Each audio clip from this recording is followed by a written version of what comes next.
let this be a normal field trip? With a friend? No way! Cruising on down Main Street, you're relaxed and feeling good. Next thing that you know, you'll see it. Octopus in the neighborhood, surfing on a sound wave, swinging through the stars. Take a left at Julie Testing, take your second right past Mars on the magic school bus. Alligator nostril, climb on the magic school bus. Spank a plankton too, on our magic school bus. Rock the river of lava, on the magic school bus. Such a fine thing to do. So strap your bones right to the seat. Come on in and don't be shy. Just to make your day complete. You might get baked into a pie on the magic school bus. Step inside, it's a wild ride. Come on, ride on the magic school bus.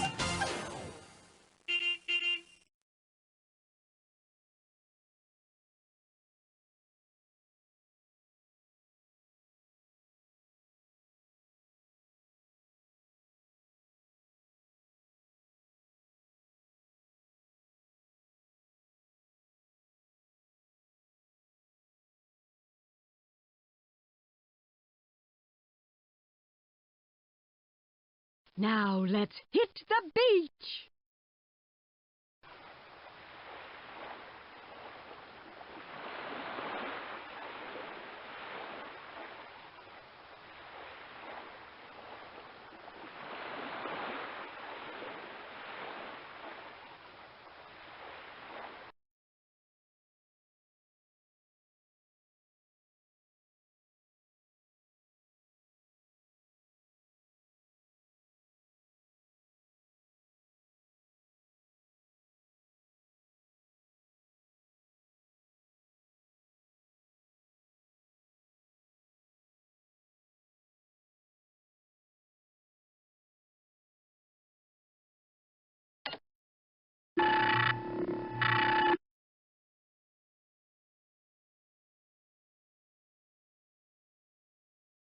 Splat!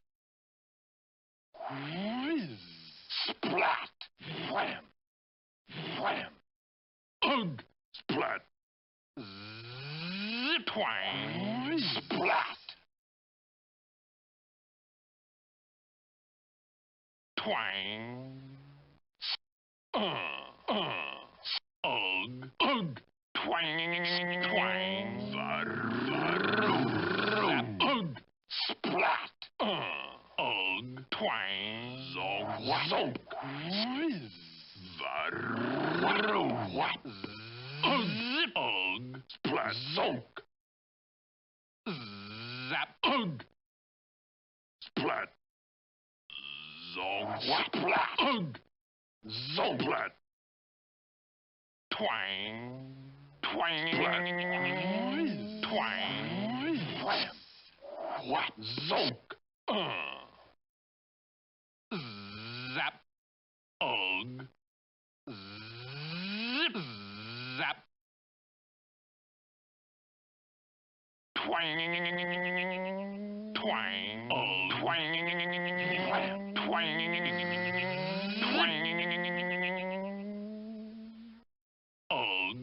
Ugh!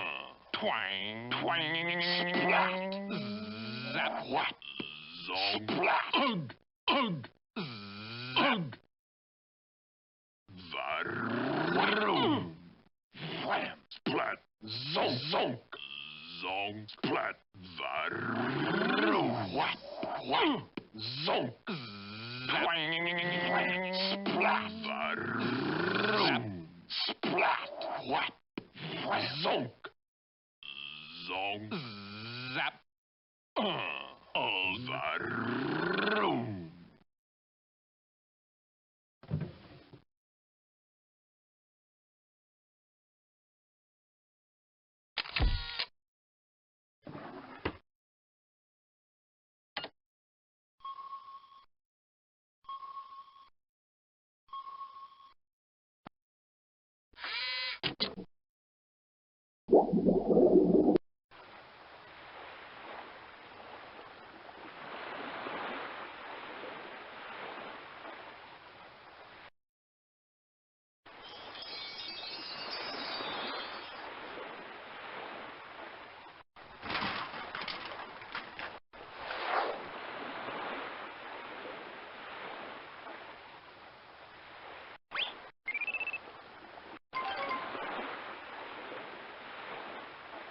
Now let's hit the beach.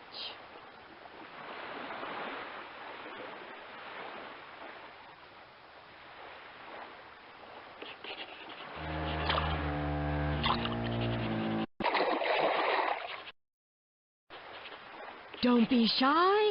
It's okay to make mistakes. I bet I make one fantastic-looking shark. As I always say, the ocean gives me a notion to do some exploring. I'm almost done with my drawing. What'll I draw next? So many things to draw.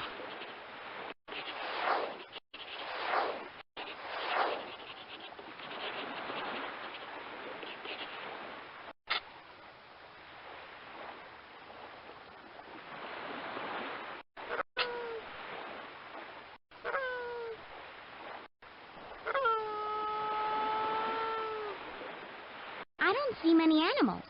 We must have scared them all away. We didn't scare them, Keisha. We just can't see them because many are microscopic, and most of the larger ones live underneath the sand. But they're here. Hey, let's get messy. I don't see many animals. We must have scared them. We didn't scare them, Keisha. We just can't see them because many are microscopic, and Click on the full bucket until you see the shape you want. Click on the shape to see the different sizes. When you know which one you want to use,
Yo, Phoebes, aren't you excited about the treasure? I bet there's a ton of gold and money.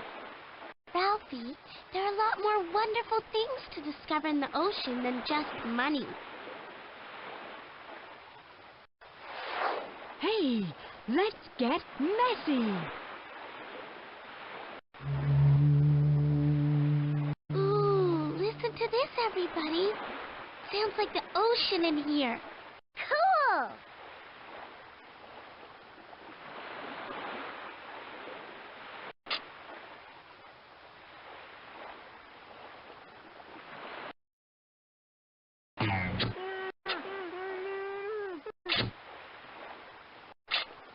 Ugh, I just bit into sand. Oh, I guess that's why they call them sandwiches. Ugh, I just bit into sand.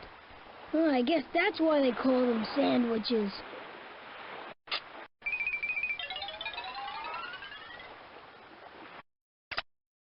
It's up to you to help out Clarence Crab.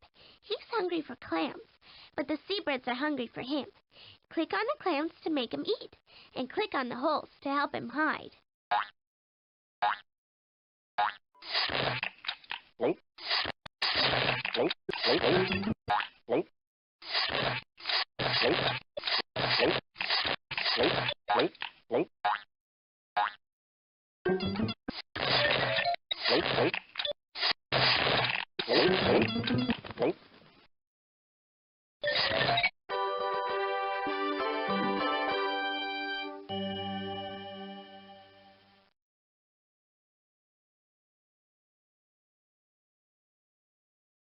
Great! You won a fish card. Do you want to continue to the next level?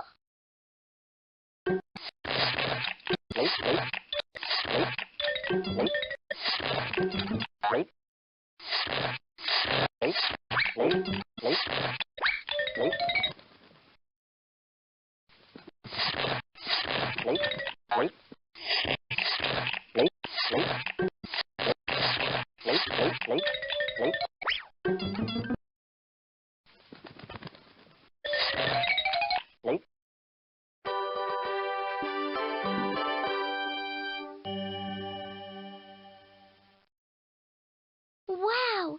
You won another fish card!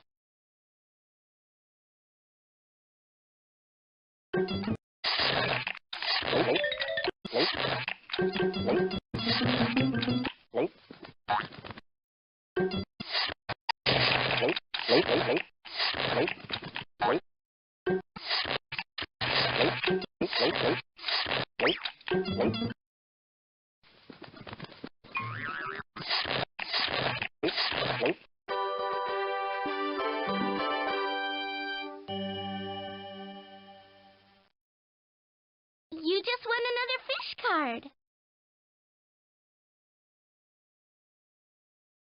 Do you want to continue to the next level?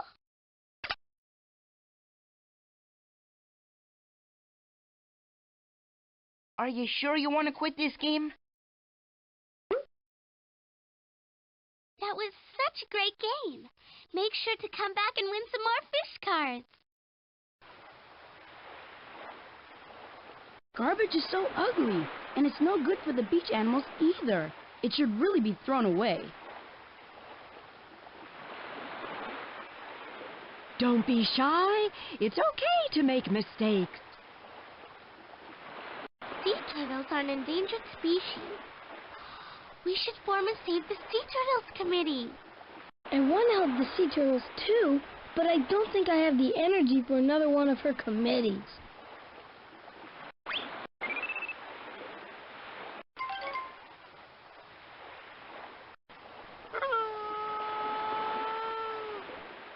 I can't believe how many great things there are in the ocean.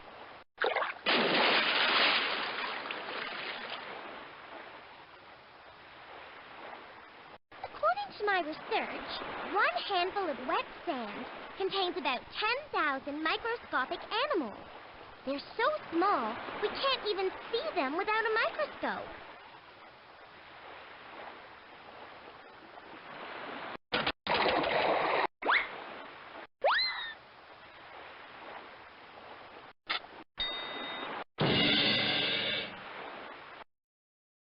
Attention, everyone. It seems like we have a treasure to find and clues to follow which will lead us to it. It can be found anywhere in the ocean. So we'll have to keep our eyes peeled and our minds cooking. Oh, we're going to have so much fun exploring. Click on me for the first clue. The next two are up to you. Don't be shy. It's okay to make mistakes.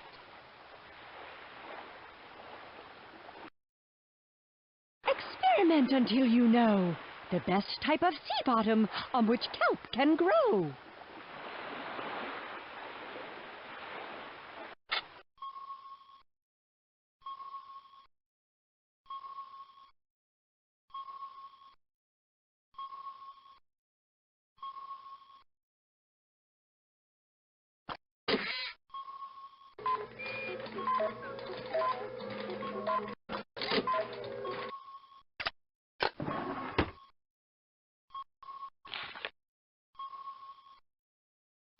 Experiment until you know the best type of sea bottom on which kelp can grow.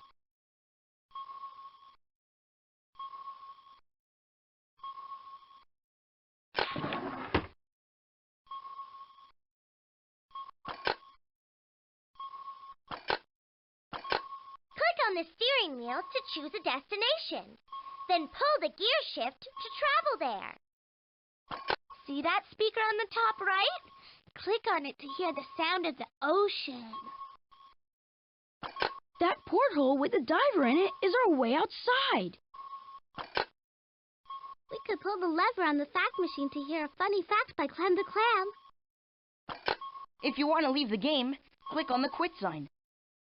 Where are we? The Earth button will bring up a satellite view to show us. We could see a lot of cool things if we pulled down the periscope. Do you want to turn the sound on or off? Click on the sound button, right above the steering wheel. Click on the steering wheel to choose a destination. Then pull the gear shift to travel there.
Hey, watch where you're clicking on me. Sea turtles have inhabited the ocean since the time of the dinosaurs. Hey, I bet I know how the sea turtle got its name. When the cavemen saw it for the first time, they said, "Ugh, look, sea, turtle." Fish don't have eyelids, so they can't ever blink them, which sounds painful. Of course, I don't even have eyes, so how would I know? You wouldn't think so, but fish can become seasick if kept on board a ship. I guess those fish don't have their sea legs, or any kind of legs. Did you ever hold a shell up to your ear to hear the ocean? The sound you hear is not the ocean. It's the sound of your blood pumping in your ear. I always thought they put some kind of stereo system in there.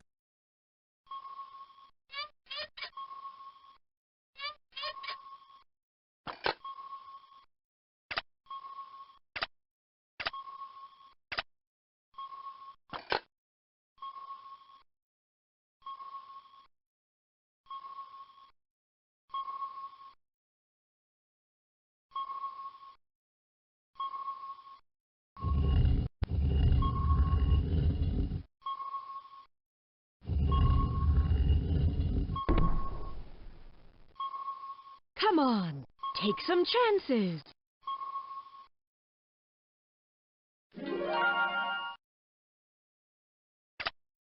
Why don't you try to make the perfect wave for Liz to surf on?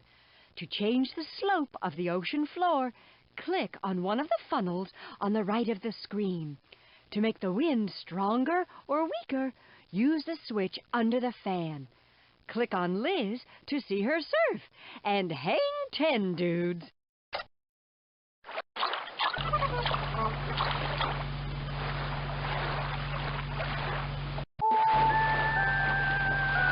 The slope of the beach and the strength of the wind influence the size and shape of breaking waves.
Click on the left or right knob to choose an object. Then click on the green button to drop it down the chute and check it out.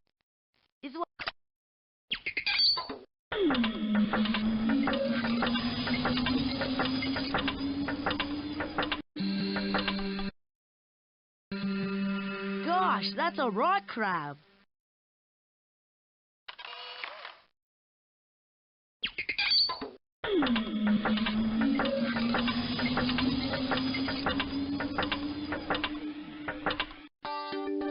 Hey, it's a butterfly fish.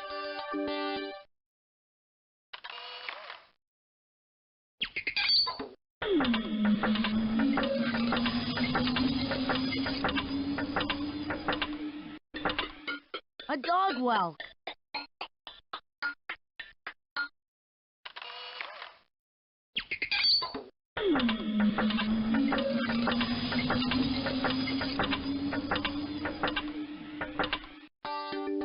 Look, it's a clownfish.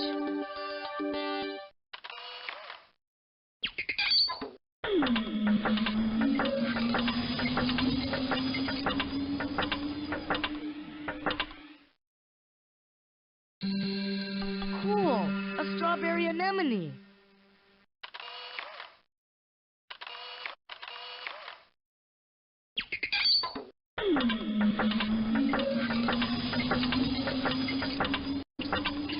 Hey, a sea lemon.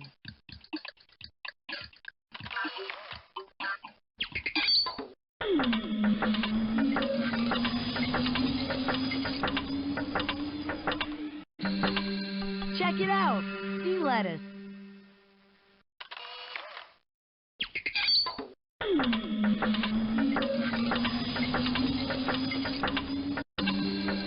Whoa, a speckled balloonfish.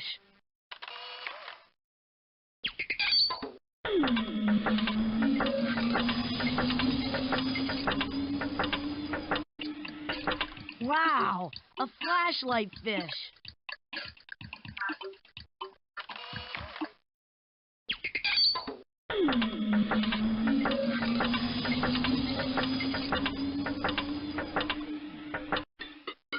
Check it out, a basket starfish.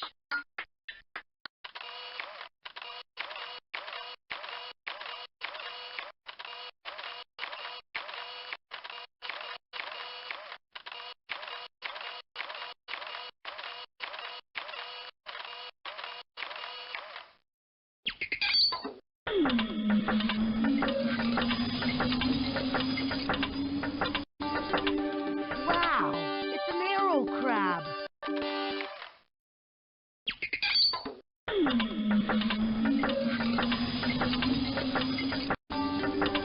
Wow, Christmas tree worm.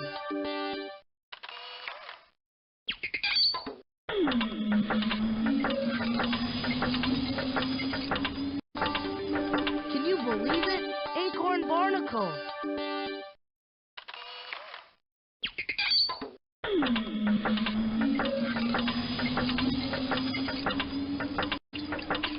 Look, a feather boa kelp.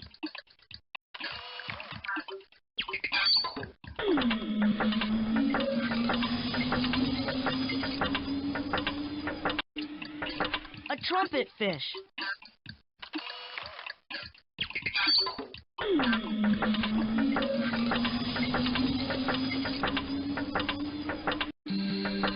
What do you know? A swordfish.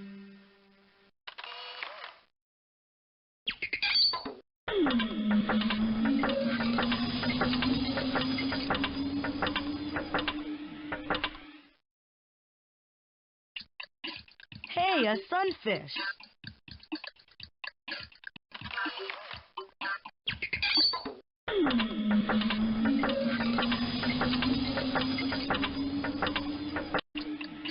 Look, it's a hammerhead shark.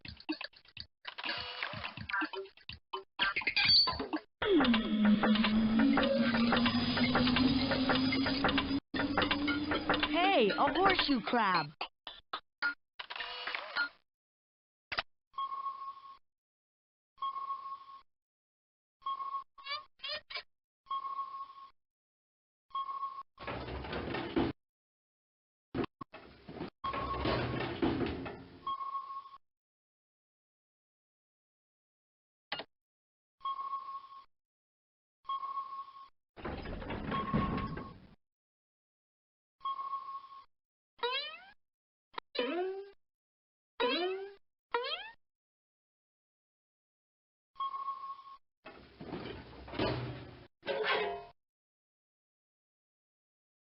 Here's your chance to dress up Phoebe or Carlos. Click on the arrows to make them try on the clothing of your choice. If you want them to turn around, click on the arrows under their feet. Have fun!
Waves and Currents by Wanda.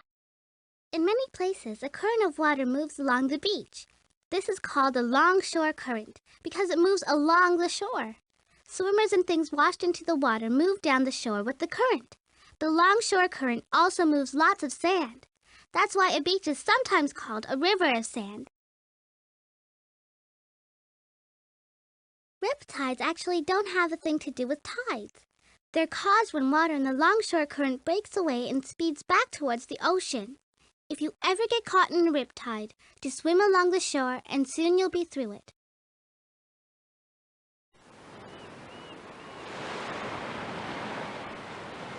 When the wind moves across water, it makes waves.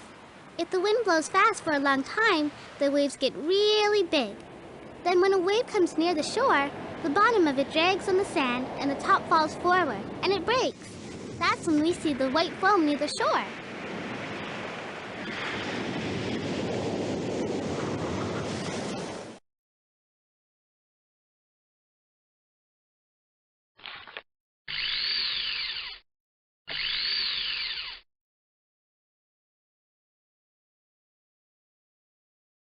Life on the Beach by Phoebe.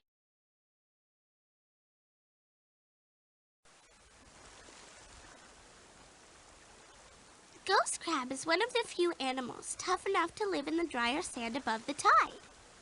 On hot summer days, it beats the heat by digging tunnels and hiding in them. Those tunnels can be 4 feet deep.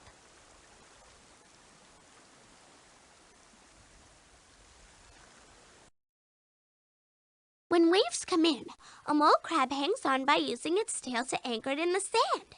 Then, while it's buried, its long antennae poke up into the water and filter out detritus, which is food from the water. The beach is a really hard place to live. Waves and wind always move the sand around, and it may get very hot in the summer and very cold in the winter. But it's okay, because most of the animals are small and spend most of their time under the sand.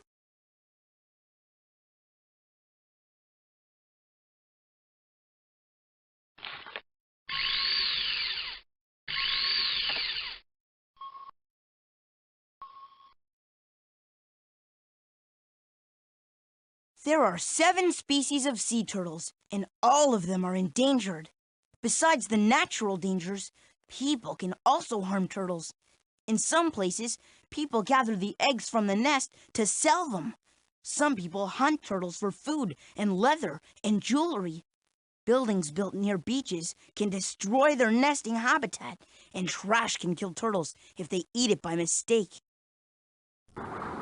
Once the mother turtle lays her eggs in a nest dug on the beach, she goes back to sea and the little turtles are left on their own.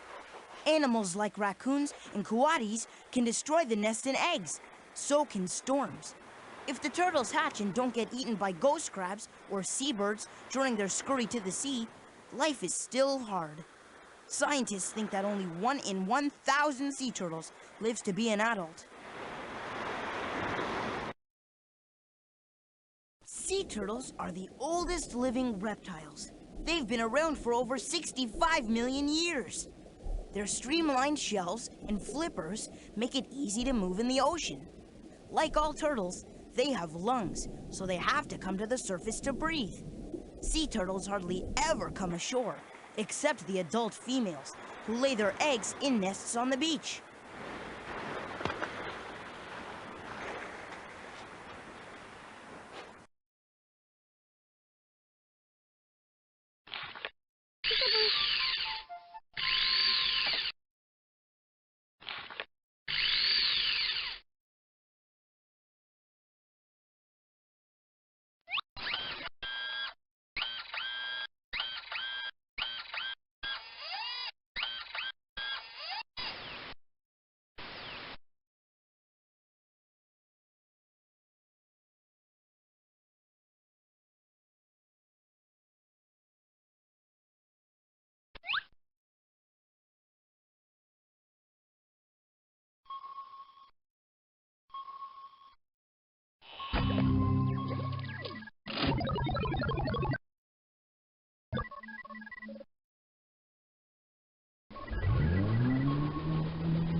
If a lobster loses a leg when attacked by a predator, a new one grows back in its place.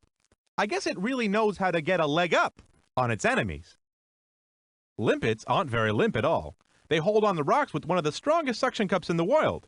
The suction cup of a limpet could hold a 70-pound weight. Hey, maybe they should call them strongets. To disguise themselves from enemies, sea urchins sometimes drape scraps of seaweeds over their spines. They'd use the seaweeds as scarves, too, if they had necks. Hermit crabs borrow discarded seashells to protect their soft bodies. They'll carry the house around on their back until they get too big for it. Then they'll find a bigger house to move into. I want to know something. If they got their houses on their back, how do they fit a bed and kitchen up there?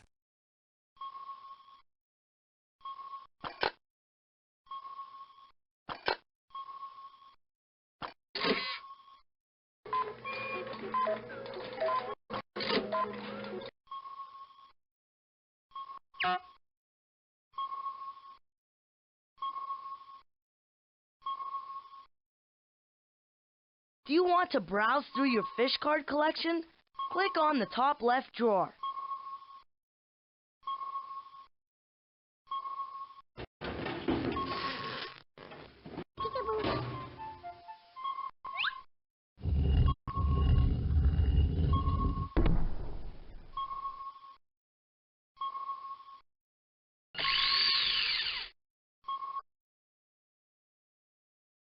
Tides aren't the Tides by Arnold. Tides aren't the same everywhere. That's because land and the depth of the ocean basins affect tide. In some places like the Mediterranean Sea, there isn't much difference between high and low tide. But in other places, like the Bay of Fundy in Canada, the tide can rise over 50 feet. Tidal waves, which are also called tsunamis, don't actually have anything to do with tides. They are caused by eruptions or earthquakes under the ocean. Sometimes tidal waves travel for thousands of miles before they break onto the shore, often causing a lot of damage. Tides are the steady rising and falling of the water on the shore. They are caused by the moon and sun pulling water into bulges on different sides of the earth. As the earth rotates, a beach will pass through 2 bulges in 24 hours. So, it will go through 2 high tides and 2 low tides each day.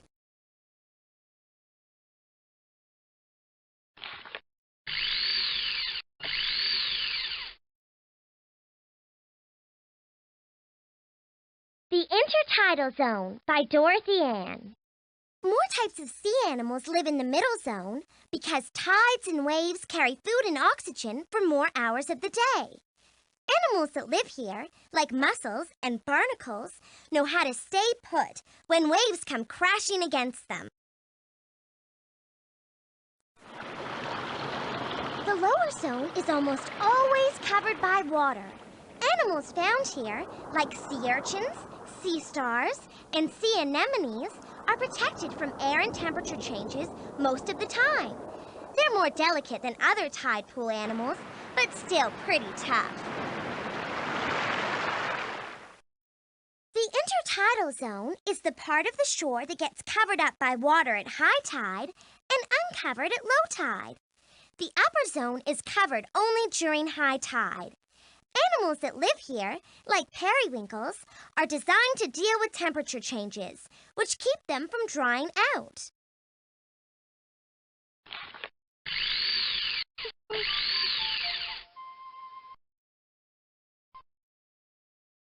Holding On by Phoebe. When a baby barnacle settles down, it stays put for life. By secreting a special glue, it attaches its shell to a rock. When it's covered by water, the barnacle opens up and filters plankton from the sea. Then, when the tide falls, the barnacle closes its shell to keep moist. You might think that an animal like a limpet would get washed away when a wave comes crashing in. But each limpet has a muscular foot that it uses like a powerful suction cup, so it stays put no matter what the waves are up to. Every mussel has a special organ in its foot that secretes sticky strings, called byssal threads. The mussel uses these to anchor itself to the rocks. If it needs to move, it lets go of the threads and moves around slowly with its small foot. Anchors, holding on for dear life.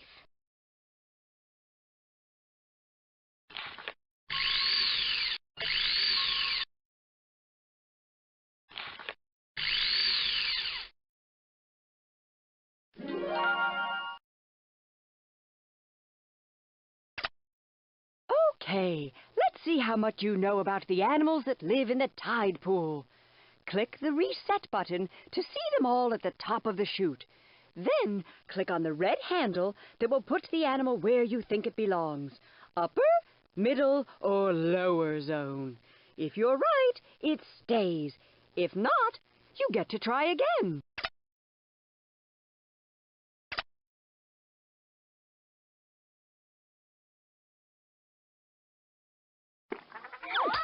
Limpet. Sea star. Dog whelk. Lumpfish.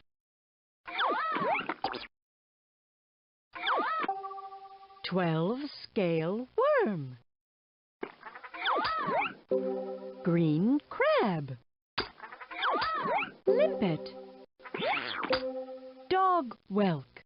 Sea star. Sea star. Limpet. Limpet.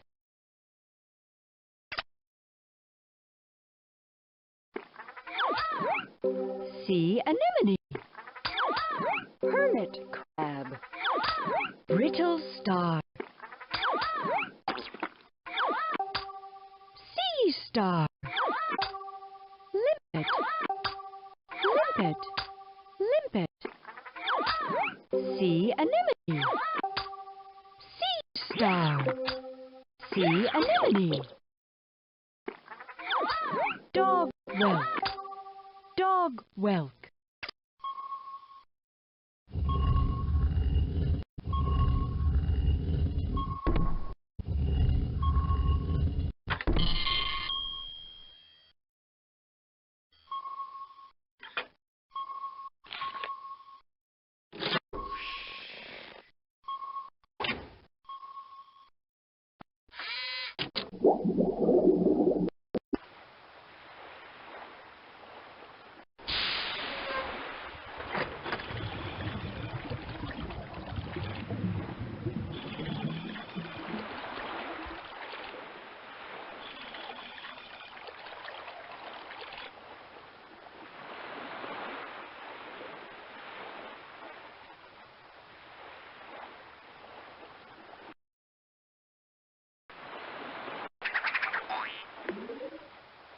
Way to go, little scale worm!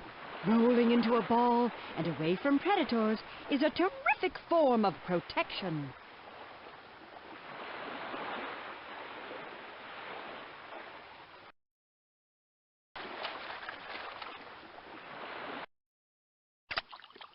See that fish? That's Sunny. Help her get home by moving her with the arrow keys, but watch out for the rocks in the changing tide. Press the space bar to make her jump. The tide!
Great!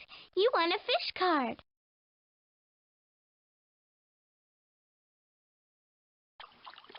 Leap the peak.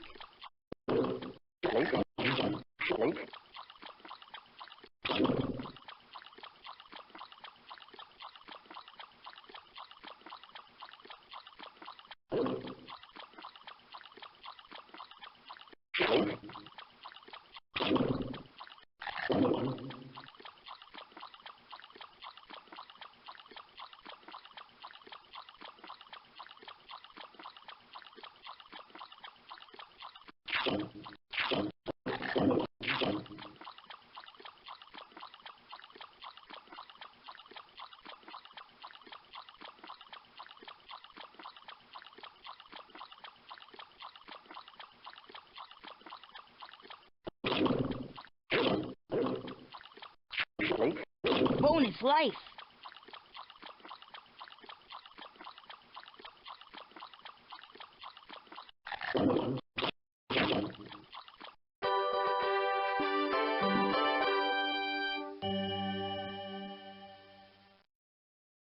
Great! You won a fish card.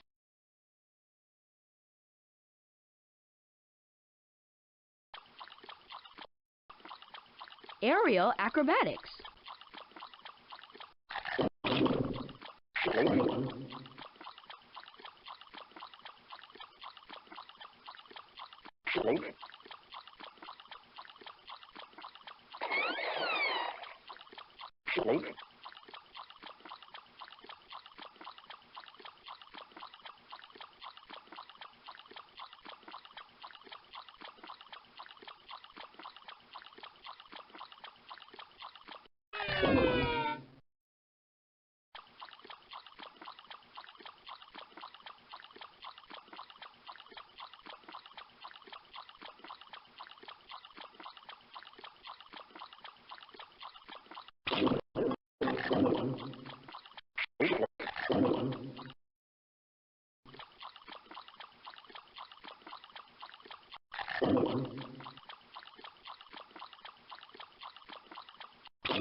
bonus life.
Do you want to play some more?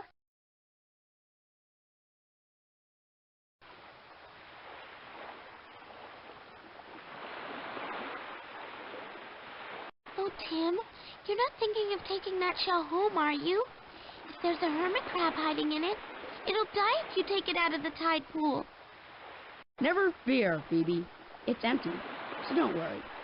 I would never take any living animal away from its home.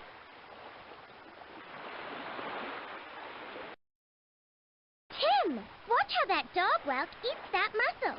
It'll drill a hole through the shell with its radulap, which is tongue-like and covered with teeth, and then feed on the soft body inside. Ugh.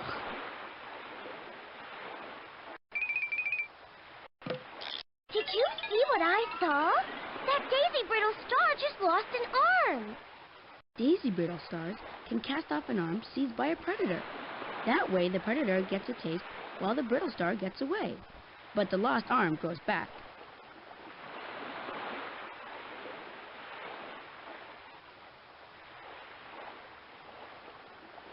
I would hate to be an enemy of the sea anemone.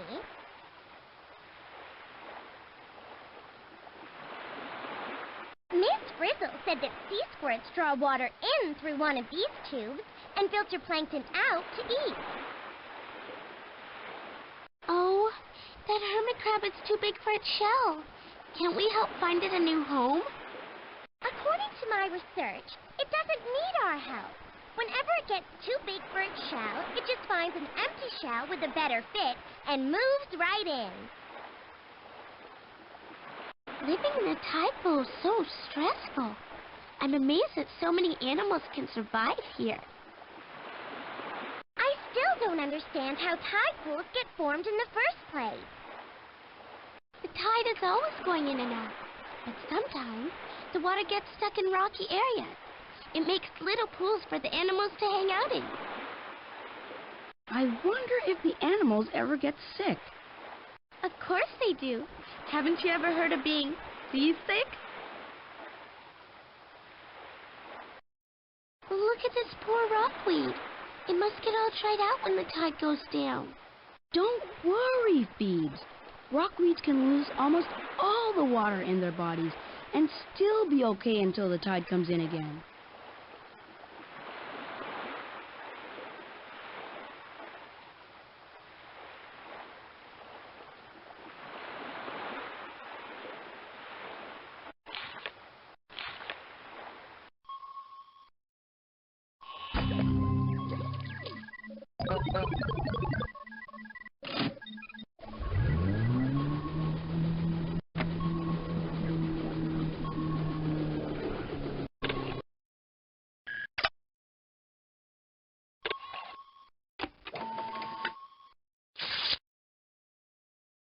Whales have lungs, like other mammals, so they have to come up to the surface of the water for air. When diving and hunting for food in the deep ocean, a sperm whale can hold its breath for up to 2 hours. I always said sperm whales were full of hot air. Spinner dolphins are quite acrobatic. They can leap out of the water and spin several times in the air before splashing back down. Ugh, I wish they'd stop. They're making me dizzy. Some whales do something called breaching, which consists of leaping out of the water and falling back with a big splash. When they really get going, some will do dozens of breaches in a few minutes. That sounds like a whale of a good time to me. The fastest ocean hunter is the sailfish. When chasing its prey, it can speed along at 68 miles an hour. They have to be careful, though, because they could get a ticket for speeding. What are you clicking on me for? If you want to learn some more fun facts about the ocean, click on the pictures, and I'll tell you all I know.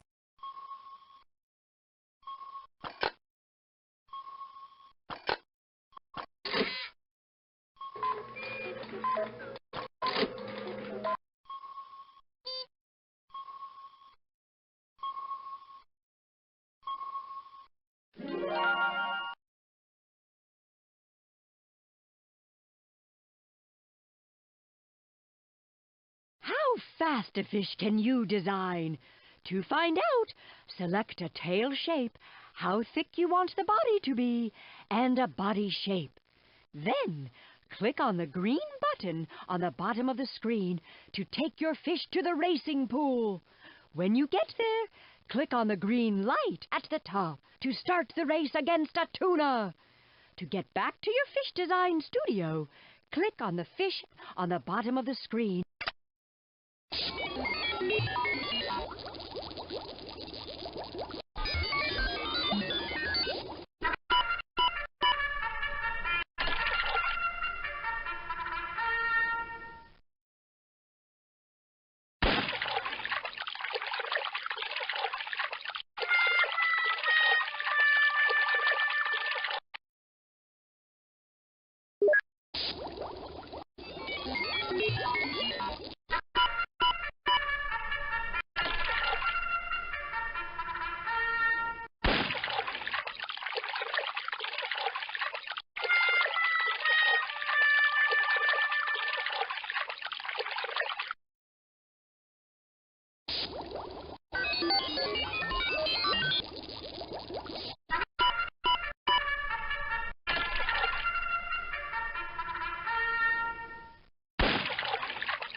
Hooray!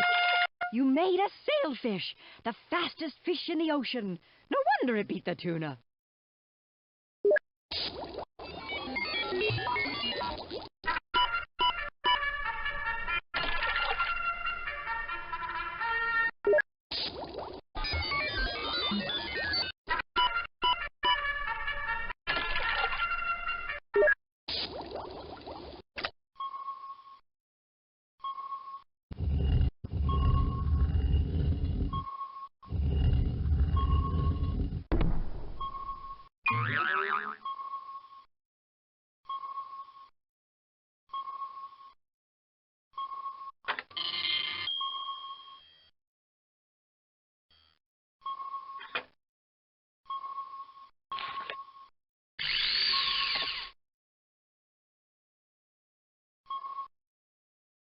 Ocean Food Chains by Wanda.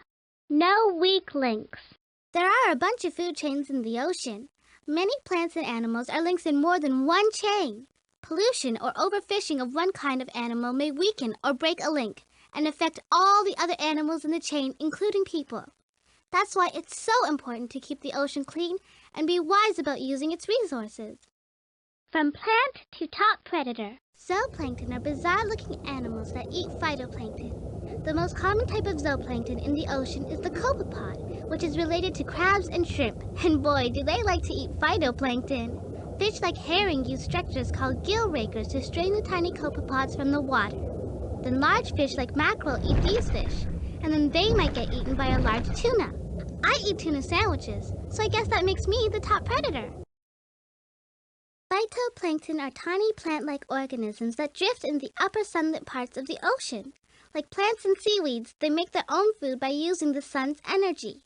If the conditions are right, the phytoplankton will bloom, which means they grow and reproduce like crazy. Phytoplankton are food for small animals that eat plants. The first link.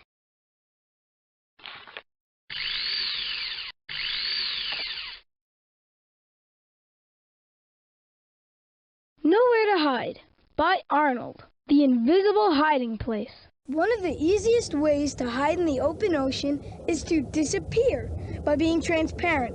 Many zooplankton, jellyfish, and other creatures are almost totally clear. Predators see right through them in their hunt for food. And other animals are countershaded. Darker backs help them blend into dark water, and pale bellies blend in with the light patterns above. Predators above and below miss them completely. If you can't hide, swim. There aren't any hiding places in the open ocean, so when a predator is on the hunt, sometimes the only escape for prey is sheer speed. Most fish in the open ocean have sleek bodies that slip through the water easily. Strong muscles and tails give them power, and stiff side fins act like the wings of a plane to give them lift at high speeds. Stay in school. When scientists say that fish school, that means they swim in groups with definite boundaries. One school may have tens or hundreds or even millions of fish in it. All the fish in a school swim and turn together as one unit. Fish swim in schools for safety. When a predator comes near, the fish bunch together and the darting cloud of fish may confuse the predator.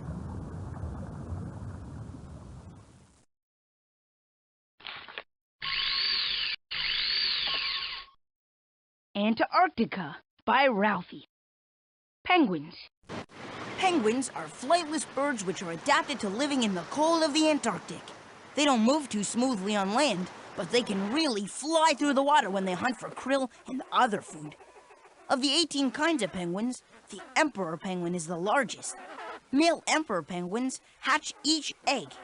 The mother lays the egg on the ice in the winter, then returns to the ocean to feed, while the dad egg sits. For 3 months, the male huddles without eating in blizzards and sub-freezing temperatures. He balances the egg between his feet in a special fold of skin to keep it warm. When mom finally returns at hatching time, the male heads up to the sea to fatten up. Living at the bottom of the world. Antarctica has the largest glaciers and icebergs, the lowest temperatures, and the strongest winds on Earth. The land doesn't produce life here, the sea does. In this part of the world, the cold, nutrient-rich waters rise up from the deep ocean. This is called upwelling. In the summer, these nutrients and long sunny days provide the phytoplankton with everything they need to bloom. The vast numbers of plants become food for the zooplankton, called krill, which get eaten by seals, sea lions, seabirds, and whales. Many animals migrate long distances to Antarctica for this summer feast. From krill to blue whale. The blue whale travels to Antarctica in summer to feast on all the krill. The blue whale can eat 4 tons of krill a day. It eats them by swimming through huge schools of krill with its mouth open, collecting tons of water in its expandable throat.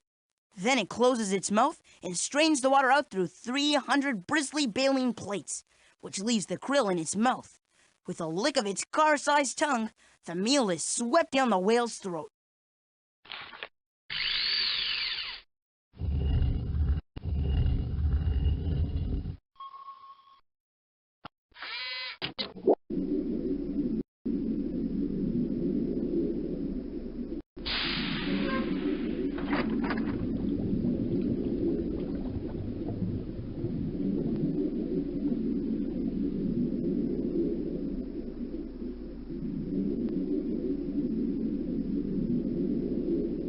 Portuguese man-o'-war is actually a colony of many tiny individuals, all living together. One man-o'-war can have as many as 1,000 individuals. Wow! Look at that sailfish go! They can swim as fast as 6 to 8 miles an hour. That's faster than a cheetah.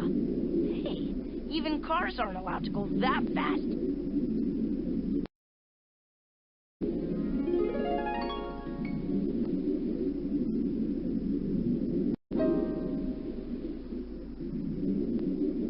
Boy, spinner dolphins sure know how to have fun. But it makes me sad that so many of them get caught in fishing nets and drown every year. Makes me sad too. Sometimes nets used to catch tuna also trap dolphins because they hang out together. But we can make sure our folks buy dolphin-safe tuna, which means fishermen use methods to avoid catching dolphins. Blue whales eat krill by filling their throats with enough water to fill 50 bathtubs. Then they close their mouths and strain the water through baleen plates, arranged like teeth in a comb. Right, and then the whale swallows the krill that gets caught in the bristly part of the baleen plates. Dinner time.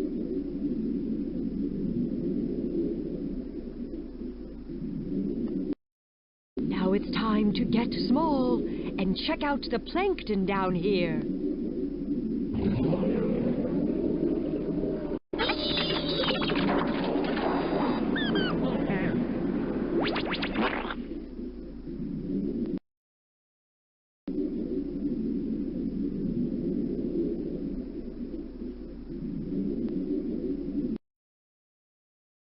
Some types of phytoplankton have special adaptations like spines or oil droplets, which keep them from sinking.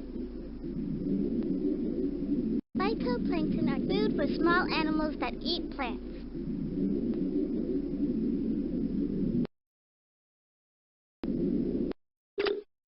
Put together these puzzle pieces to make an animal, and you'll win a fish card. Click and drag the pieces to move them, and click on them if you think they need to be rotated. Diatom.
Zooplankton eat diatoms.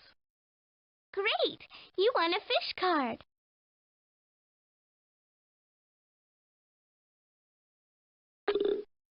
Zooplankton.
Herrings eat zooplankton.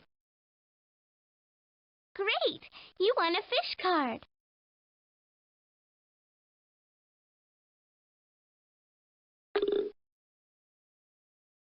Herring.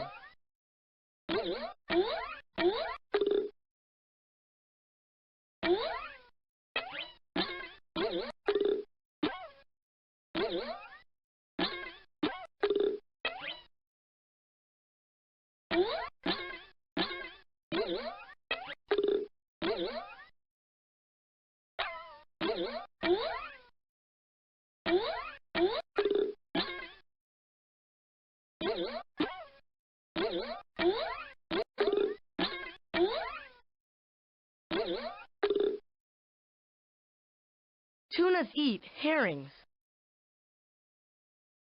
Wow! You won another fish card. Tuna. Do you really want to stop playing? You played so well. Be sure to play again. That's phytoplankton. They're tiny plants. They're the first link in the open ocean's food chains. Phytoplankton are tiny organisms that drift in the upper sunlit parts of the ocean.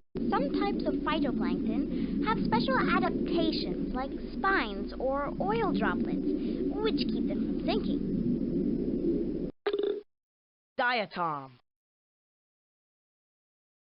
Do you really want to stop playing?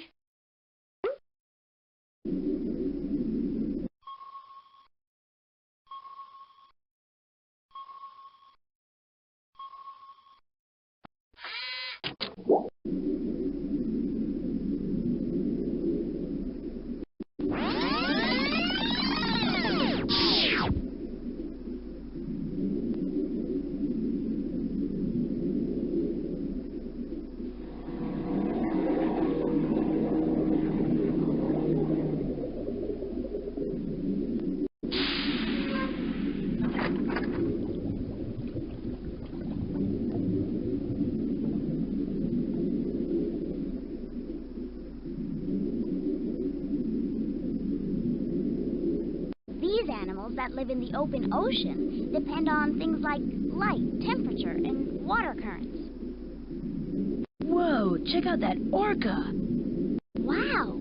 Orcas, or killer whales, are the largest members of the dolphin family, and they're all in the group of whales that have teeth instead of baleen. Look, these water currents are going around and around. Oh, I feel dizzy. The ocean is always in motion. Winds push the surface water in great streams or currents, which carry along the animals, their eggs, and young. Land deflects the currents, and they end up flowing in big circles around the ocean basins.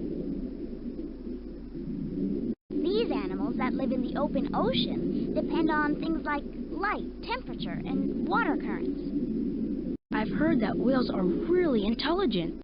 Some scientists think whales are as smart as humans. Some think whales are smarter, and some think they're only as smart as dogs. But human life is so different from whales.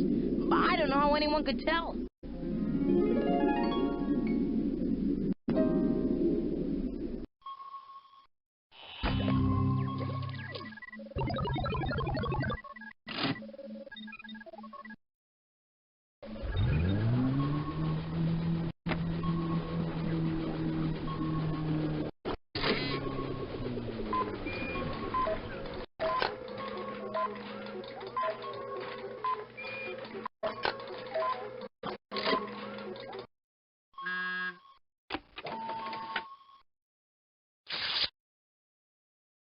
Octopuses and squids can change their color.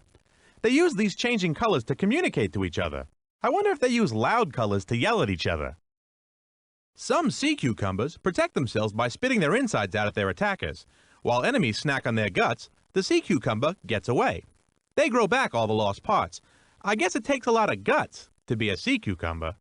A single kelp plant might support more than 500,000 animals. It must be very strong. Giant kelp grows as fast as 1 foot in a day. Where do they get the shoes for all those feet?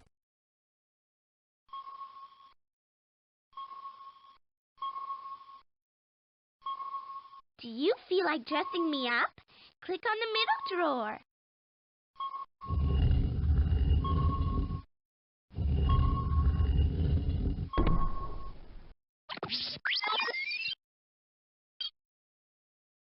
You've just tuned into Kelp TV. See those pictures on the bottom?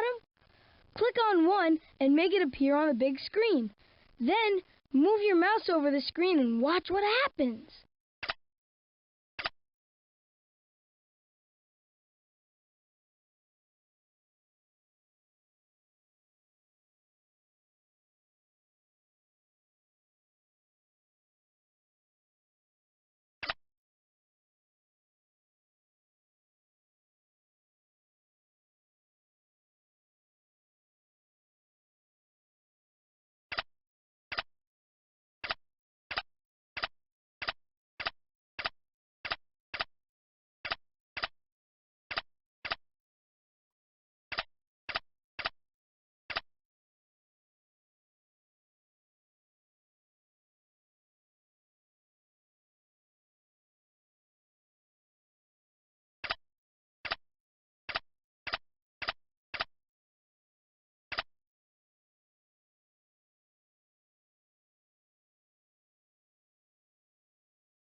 Underwater Forests by Keisha.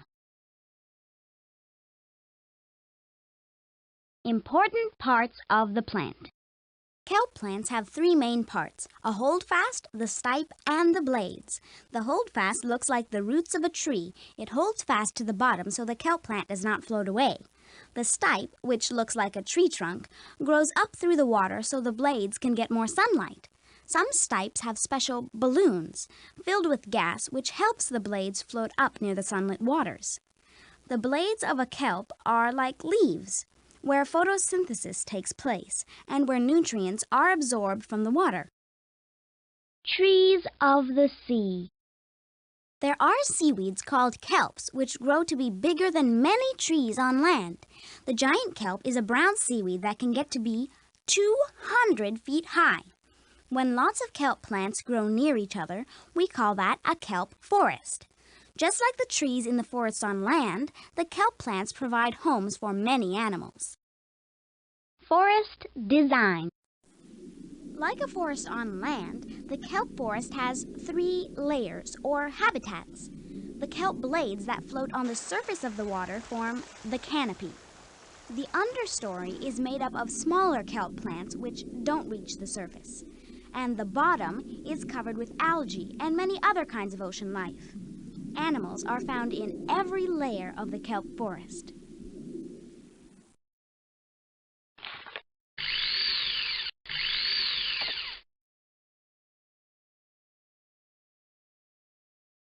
Kelp Forest Homes by Tim. Many different fish live in the kelp forest.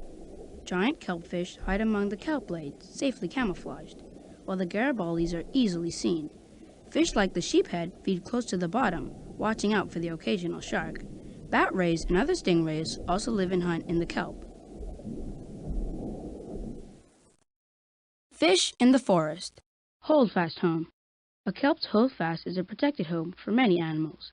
As the holdfast grows, more and more brittle stars, worms, snails, slugs, crabs, clams, mussels, and sea anemones find room to live there.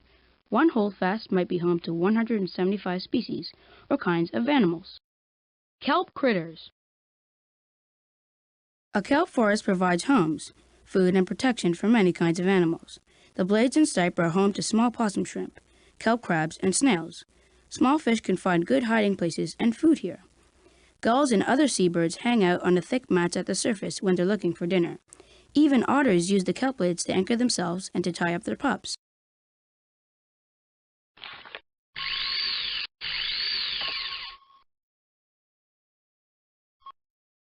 You Oughter Know This by Dorothy Ann. Sea otters eat clams, sea urchins, crabs, and an occasional fish. To crack the shell of a clam, the otter will bring a smooth stone to the surface along with its lunch. While floating on its back, the otter lays the stone on its chest and vigorously hammers the clam on it, or vice versa, until the shell is broken open. People hunted otters almost to extinction because of their beautiful fur coats. Today they are protected by federal law, and the population is growing. But oil and pollution also hurt otters. Fortunately, environmental groups are working to help otters. Better than a fork and knife. Endangered. Sea otter. The sea otter is the smallest marine mammal. The kelp forest offers it protection from predators like sharks and has a lot of food the otter can eat. Otters can often be seen floating at the surface, grooming their thick coats of fur, or feeding on shellfish which they bring up from the bottom. They may wrap kelp blades around themselves to keep from drifting away while sleeping.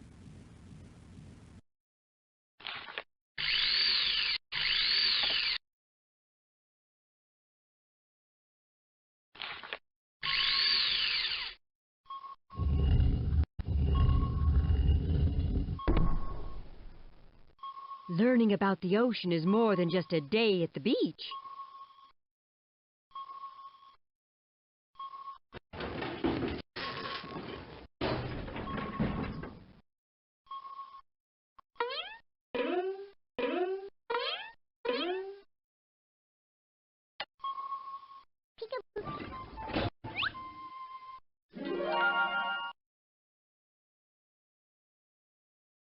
Come on, everyone. Let's grow a kelp plant and find out how conditions like temperature, wave action, and the ocean floor affect its growth. Click on the fans and the conveyor belts to see what happens.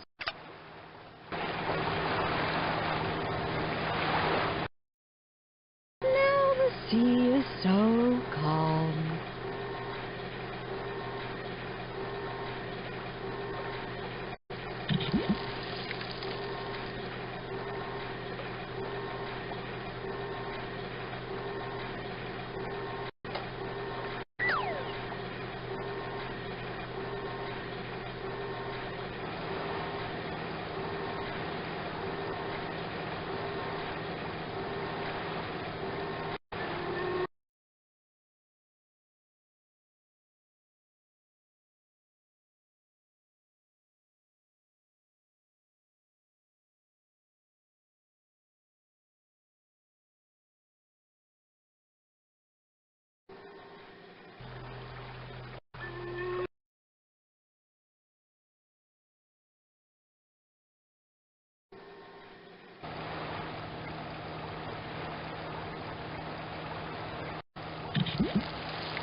click on the kelp seedling to watch it grow, and click on the reset button to start all over.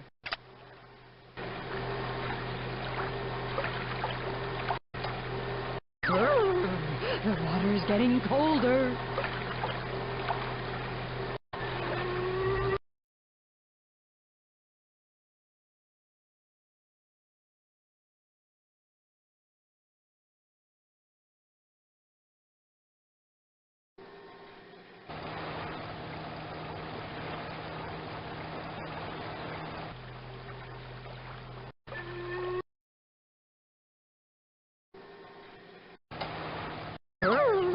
The water's getting colder.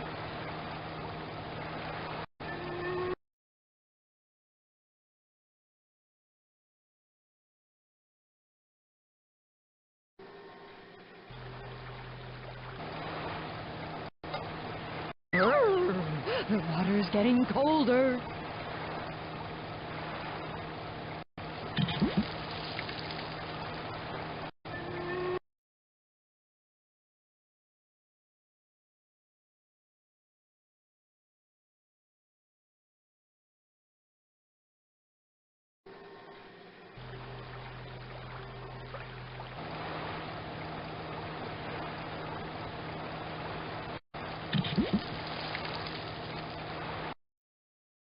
Let's see if kelp grows better on rocks.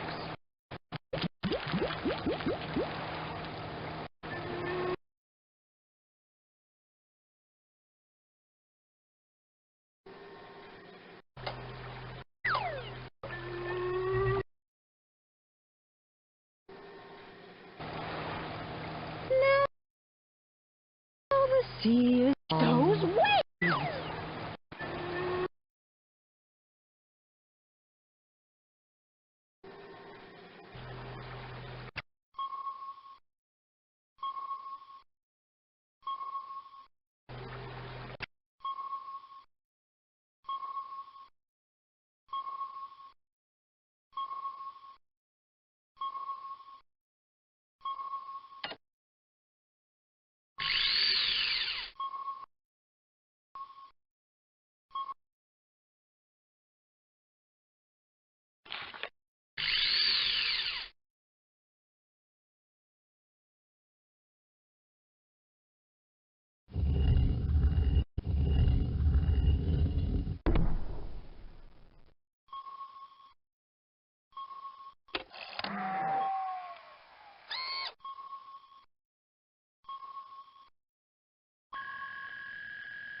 That giant kelp is in a lot of food we eat, like ice cream? No way. Wait. See? The giant kelp makes algin, which is like a gel. Algin helps to keep foods like ice cream, cheese, and cake frosting smooth. It also prevents them from drying out.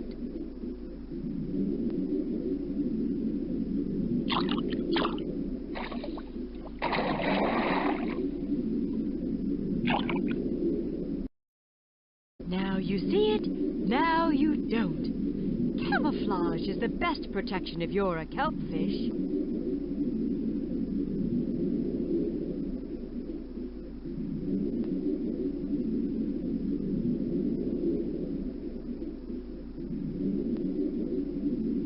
Imagine a worm that gets eaten by a crab.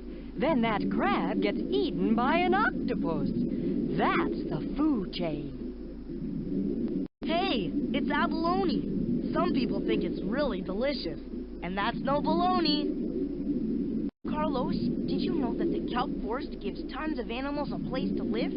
A single plant can provide a home for 500,000 animals. Thanks for the info, Ralphie. You've been quite helpful. Kelp plants need some wave action to bring them food, but super strong waves can tear them from their holdfast. The plants also dig clear water because they need sunlight, and cold water because it has more nutrients. Want to play the kelp diving game?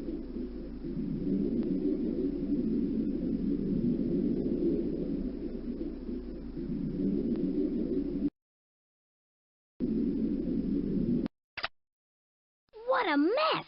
Let's clean up the kelp forest and save the animals too. Move me with the mouse. Then click on the garbage to make me bag it. And watch out for the kelp plants because they'll slow me down.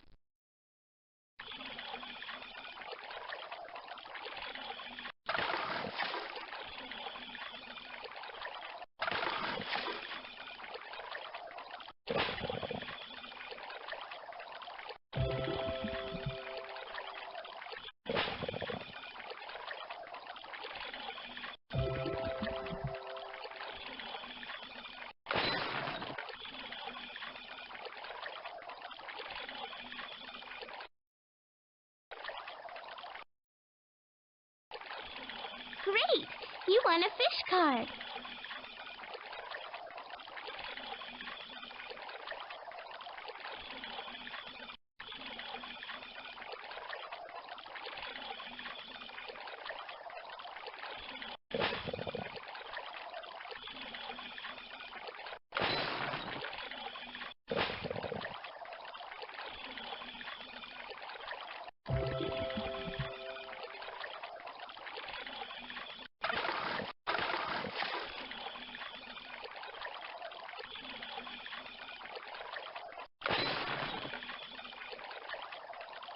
You just won another fish card.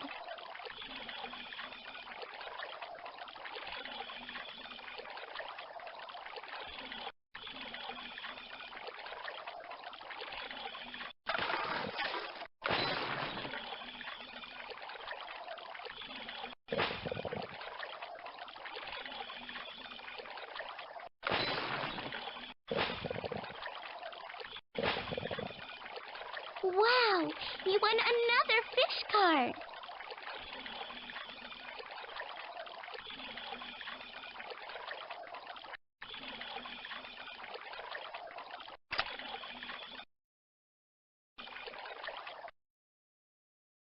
Do you really want to stop playing? Wow, you really cleaned up that time. You won a bunch of fish cards. Play again sometime.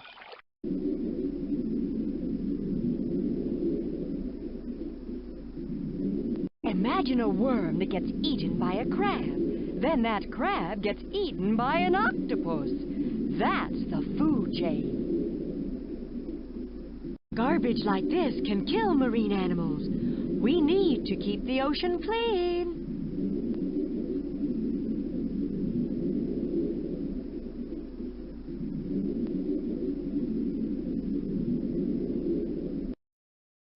Let's get little. Kelp, here we come!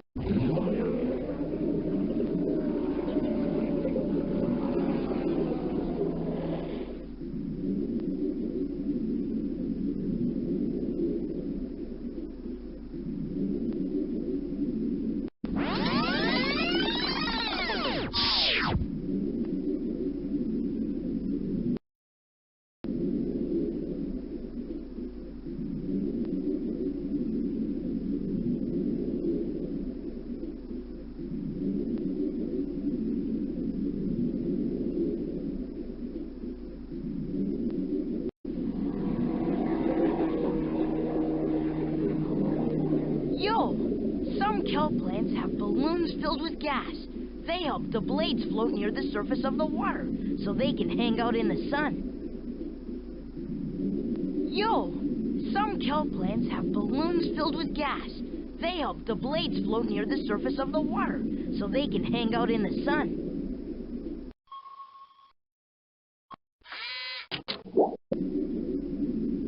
The stipe helps to move food produced in the blades to other parts of the plant, like a cafeteria lunch line. Kelp blades are like the leaves of a tree.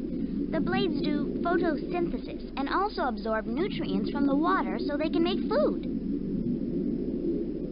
The stipe helps to move food produced in the blades to other parts of the plant, like a cafeteria lunch line.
If all the oceans evaporated, Mauna Kea, found in Hawaii, would be the tallest mountain in the world. Of course, the fish wouldn't be too happy about it. The giant squid, which can reach a length of over 45 feet, feeds by seizing its prey with its 2 club-shaped tentacles, which pass it back to its 8 arms. Then, its powerful beak-like jaws tear the animal apart. Hasta la vista, fishy! Flatfish, like flounders, sole, and halibut, start their lives looking like other kinds of fish. But as they grow, their bodies flatten out so that one side becomes the bottom, with the eye on the other side moving to the top of the side to join the other one. I guess you could say they're flat-out funny looking. The deepest place on Earth is the Mariana Trench in the Pacific Ocean. It's over 36,000 feet deep. If you were to drop a steel ball into it, it would take over an hour to drop to the bottom. I hope I don't drop the keys to the bus.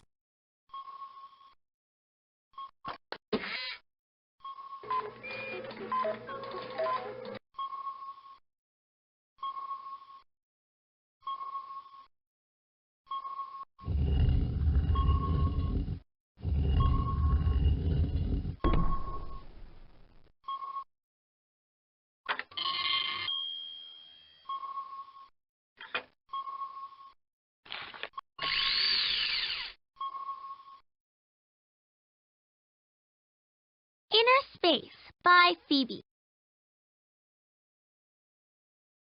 Journey to the deep. In the mid-ocean area, things start to change. The blue of the ocean gets darker as the light fades. It gets colder, and pressure builds. There aren't any plants because there isn't enough light for them to grow. And there aren't very many animals because there isn't very much food. And if you go down even deeper, like 3,000 feet, you get to the deep sea, where there's no light at all. Best of both worlds. Many animals in the mid-water area travel to the upper layers every night to find food. They have bioluminescent organs, which make light. This light helps the animal blend in with the light that filters down from the surface, so it's hard for predators to see them from below. Animals that live in the deep ocean don't travel to the surface. It's probably just too long a trip for them. Predators wait below. For animals that live in the deep ocean, there's slim pickings for food. That's why, when animals do find food, some of them gulp it down whole, even if it's bigger than they are. The deep-sea gulper eel has a large mouth, extendable jaws, and sharp teeth. One 6-inch eel was once found with a 9-inch fish coiled in its stomach.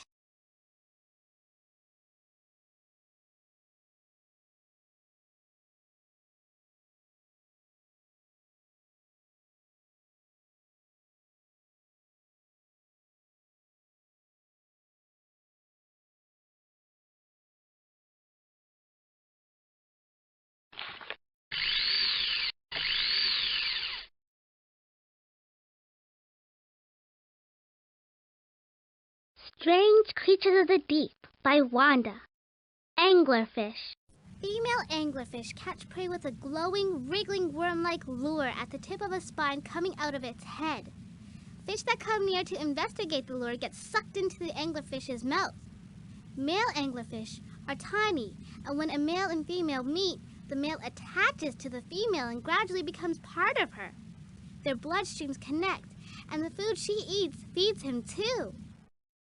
Bristlemouse and lanternfish. Two of the most common fish in the midwater ocean are bristlemouse and lanternfish, and they look like their names. Bristlemouse have many sharp teeth, and lanternfish have rows of light organs on their heads and bodies. At night, millions of lanternfish rise to the surface to feed on copepods. In the day, they swim in the deep and use their glowing spots to help break up their dark silhouettes and hide from their predators. Using light organs this way is called counter-illumination. Giant squid. Also known as the kraken, the giant squid is the largest invertebrate in the world. In the past, people called them sea monsters. The largest giant squid we know of was about 55 feet long, with eyes the size of volleyballs. You'd think these giants wouldn't have enemies, but sperm whales will dive from the surface hunting for them.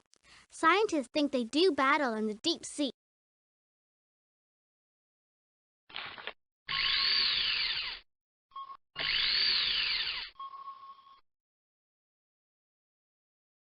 Bottom Dwellers by Tim. The ocean bottom. The stuff on the ocean floor is called oceanic ooze.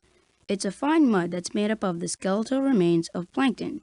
It builds up very slowly, 1 centimeter per 1,000 years. In some places, it's over 6 miles deep.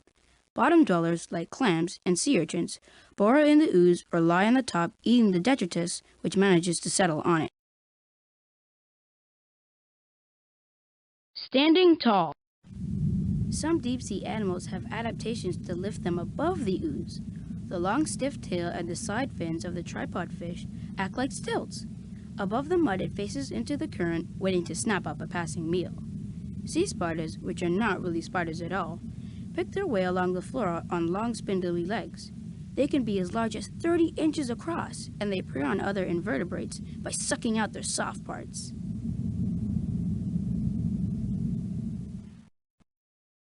Bottom-dwelling fish.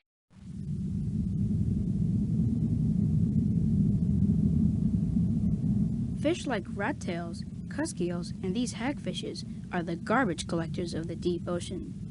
These scavengers cruise along the bottom in search of food. If the remains of a large fish or whale falls from the upper ocean, within a very short time, a bunch of the bottom-dwelling fish will arrive at the feast.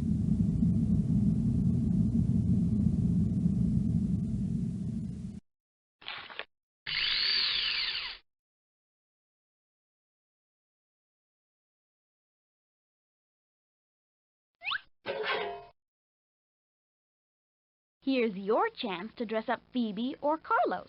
Click on the arrows to make them try.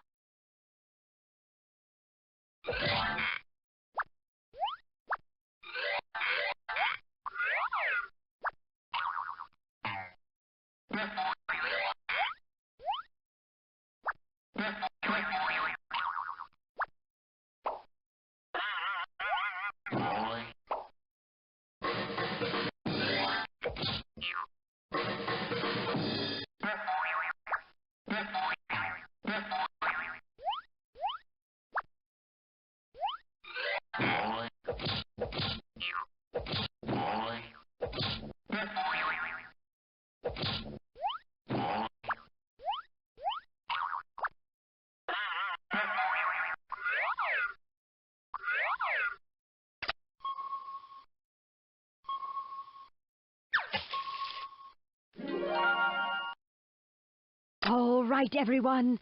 Let's see what you know about photophores. Take a good look at the pattern on the left, and then scroll through the animals on the right to find its match. When you think you found the right one, click on the green button to see how you did.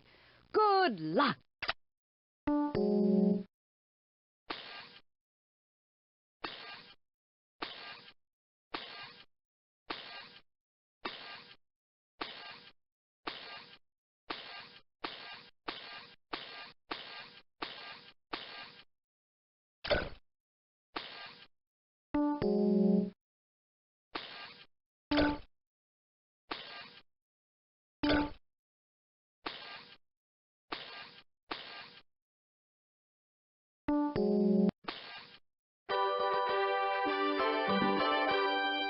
Great job!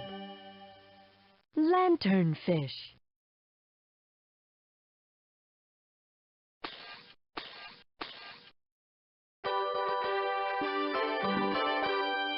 That's right.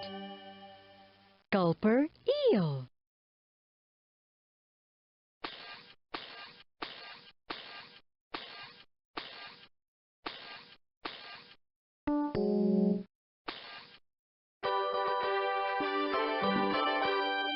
Great job! Thalidotuthis squid.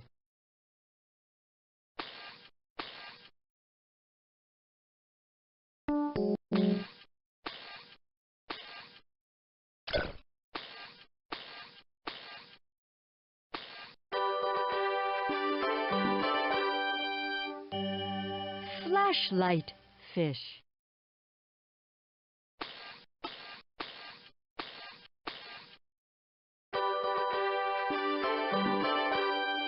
You got it!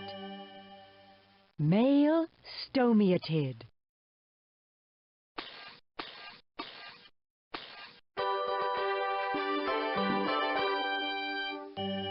Giganticus.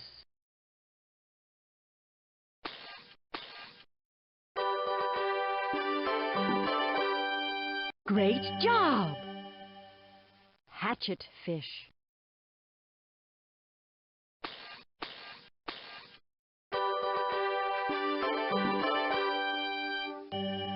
Selenoteuthis squid.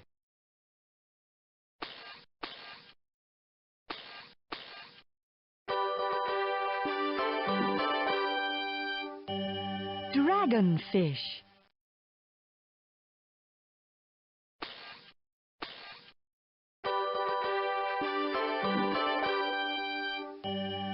Viperfish.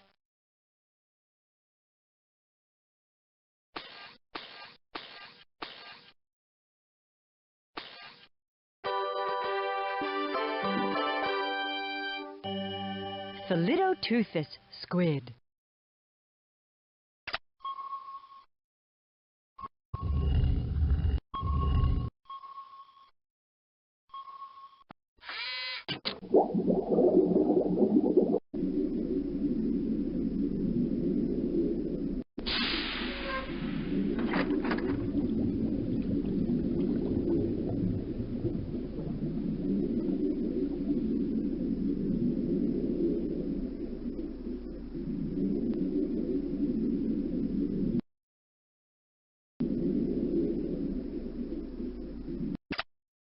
Welcome to the deep ocean. Your assignment is to use your arrow keys to guide Luminessa, the luminescent flashlight fish, through the dark. Look for friends and treats, but beware of her enemies.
Congrats! You won a fish card.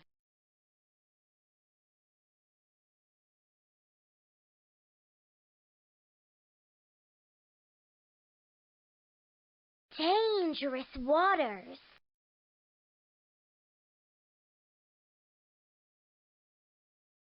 Extra Luminessa!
Congrats! You won a fish card.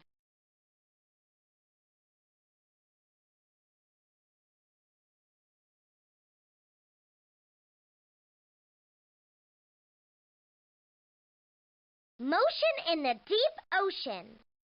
Do you really want to stop playing? You really played well and won a lot of fish cards. Be sure to play again.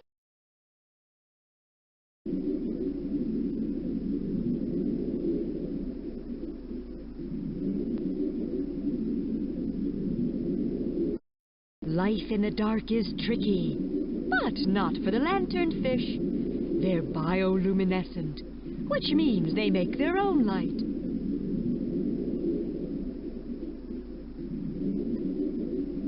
That thing looks a little frightening, don't you think? Sailors used to think giant squid were sea monsters. They can grow over 40 feet long and have eyes as big as beach balls.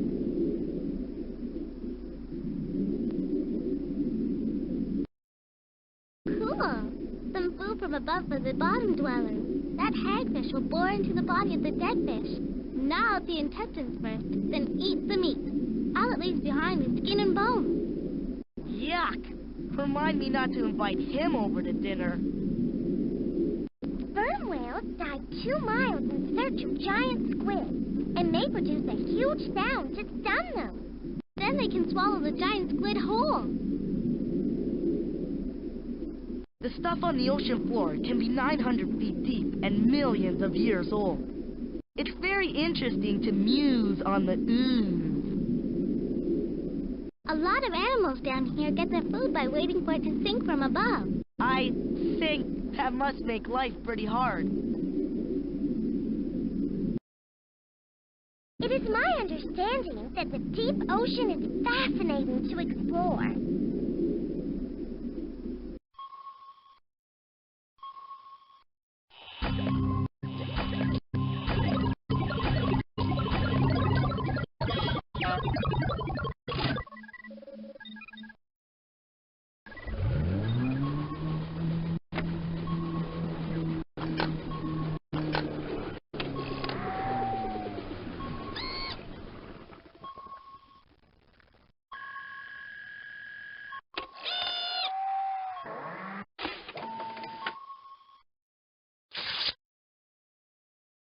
Baby cows aren't the only things that are called calves.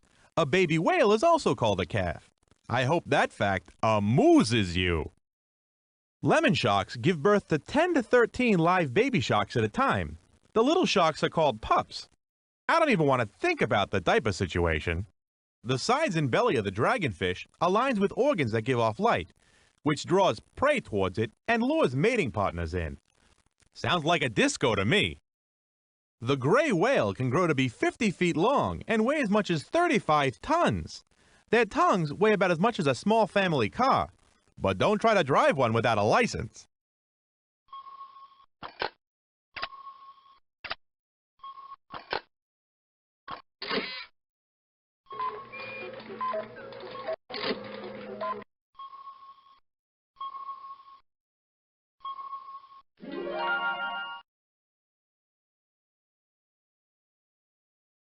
Slide the red button up or down to choose an ocean depth. Check out how much food and light are available at that depth. Then press the blinking green light. What you'll get is an imaginary fish with adaptations for surviving at that depth.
Oasis in the Ocean Desert by Tim.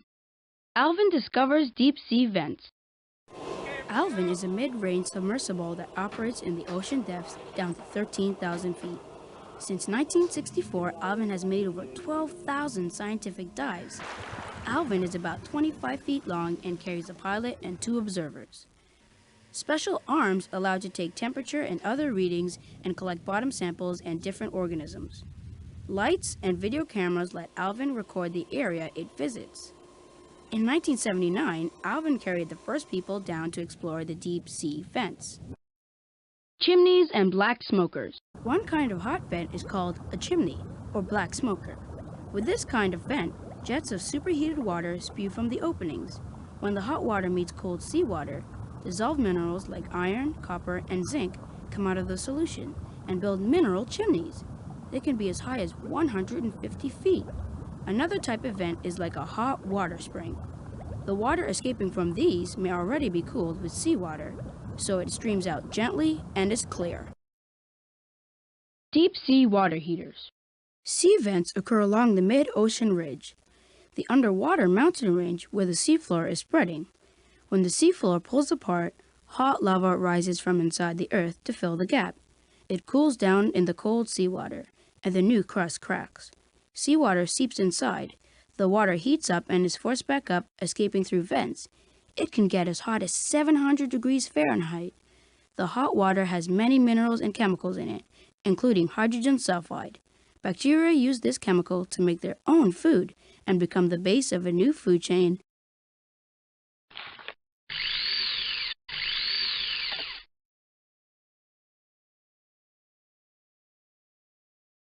Strange Animals of the Vents by Carlos. No need for eyes. Brachyurine crabs nestle among the giant tube worms and mussels. These crabs are pure white and totally blind. Another blind vent animal is a type of shrimp that crawls over mineral chimneys and scrapes off bits of bacteria-coated minerals to eat. Instead of eyes, they have light-sensitive patches which may detect a faint glow caused by the heat of the emerging water. With its patch, the shrimp may find vents and avoid coming too close to the hot water and getting cooked. New species. Since the submersible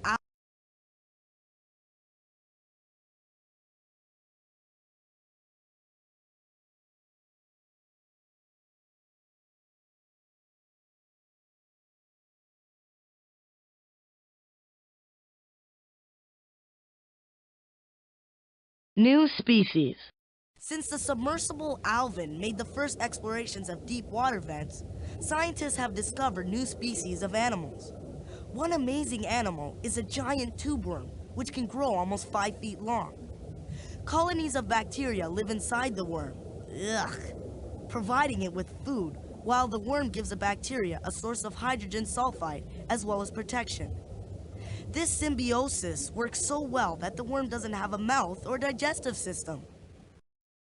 Dandelions and spaghetti. Round yellow-orange organisms that scientists call dandelions are colonial animals. The colony consists of a gas bag for floating, surrounded by hundreds of members. Some members capture food, others ingest it, and others handle reproduction. Another strange animal is described as spaghetti. Large mats of spaghetti cover the bottom in some areas. It looks like some sailor threw a pot of pasta overboard, but the noodles are actually worm-like animals.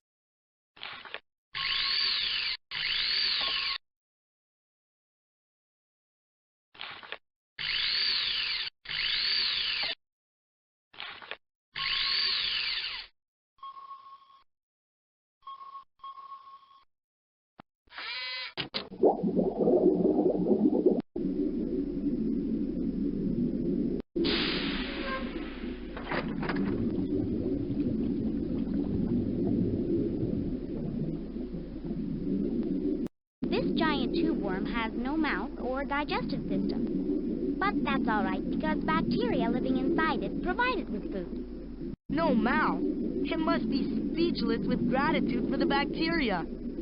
Actually, the worm protects the bacteria in exchange for the food. That's called symbiosis.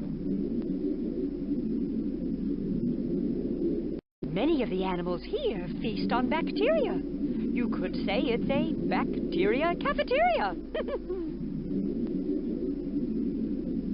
I can't believe we come all the way to the deep sea and it's on fire.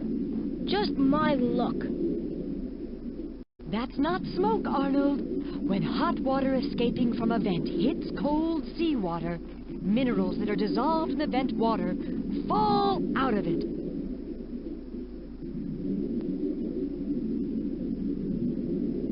A lot of animals live here because they can eat the bacteria, which is so abundant around the vent.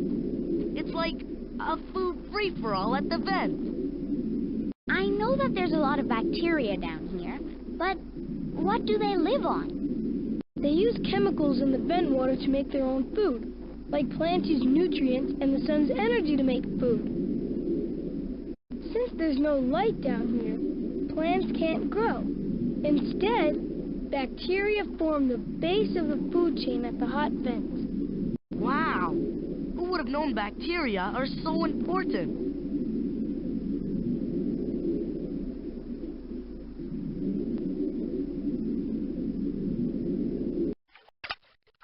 Meet Stealth, the viperfish. Move your mouse and watch him follow the arrow. He's hungry for lanternfish, so click to make him open wide and gulp them down. Nope.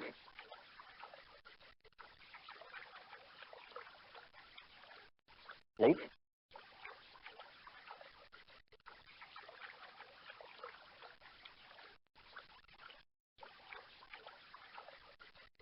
Nope.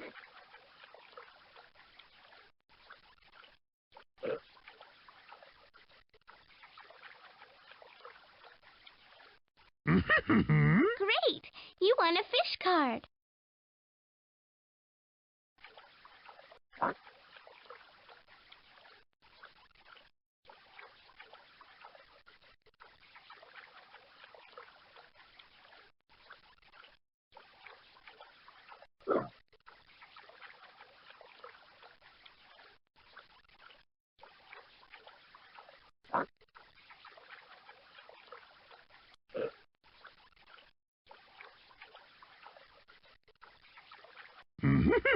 Great!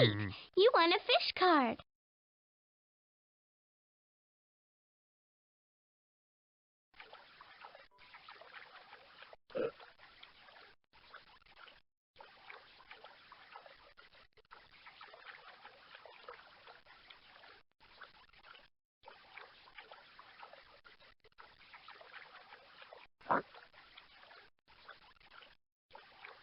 Nope.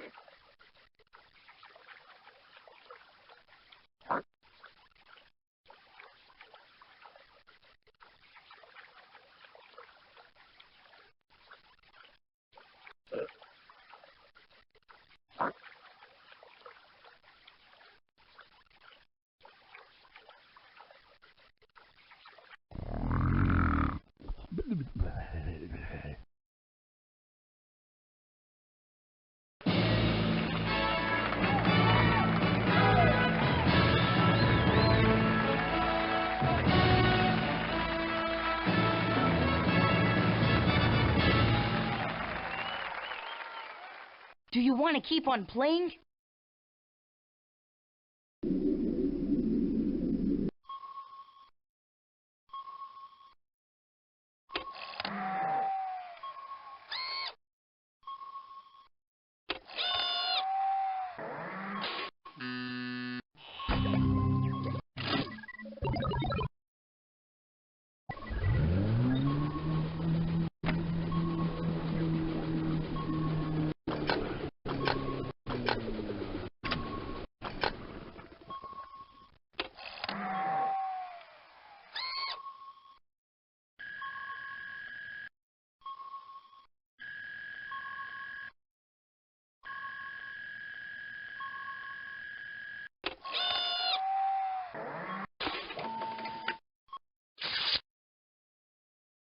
Unlike bony fish, sharks can blink their eyes.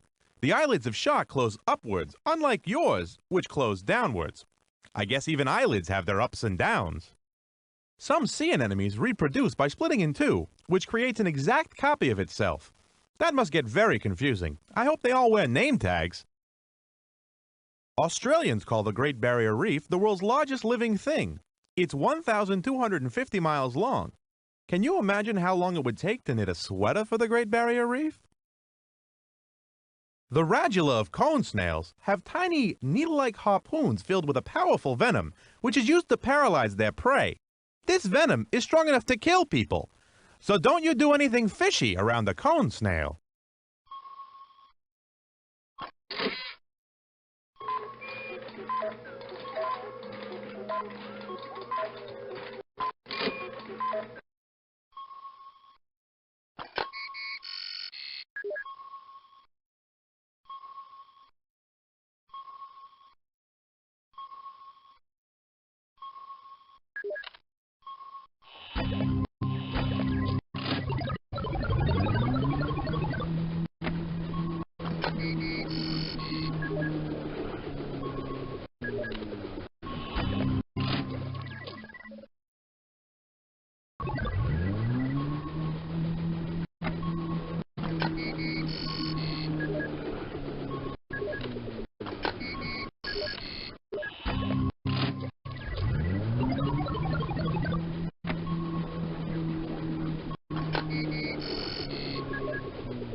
Are you ready to watch the food chain in action?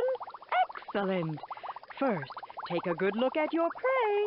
When you're ready, click on the green button to see your choices for predator. When you think you know what fish can capture the prey, click on it. Then, click on the Hunt button and watch Mother Nature work it out.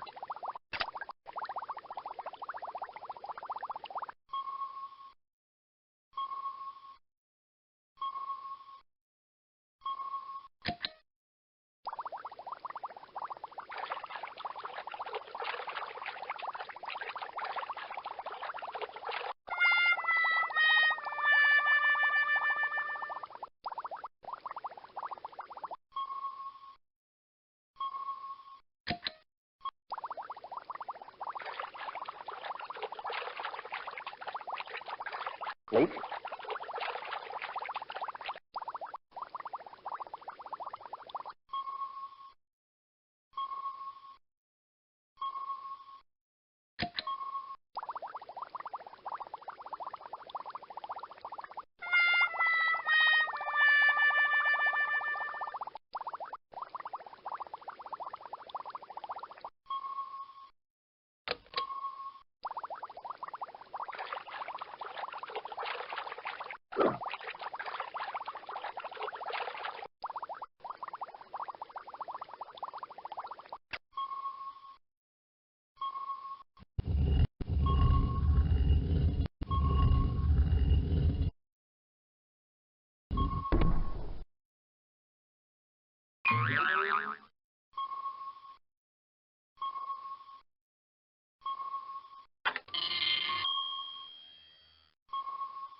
What makes a coral reef?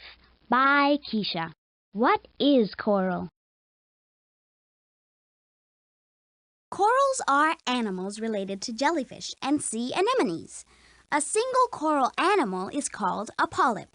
Like its relatives, corals have tentacles with stinging cells that they use to get food.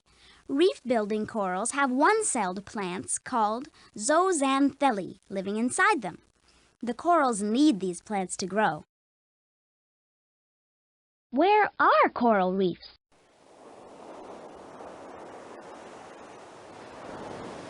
Reef-building corals need special conditions to grow.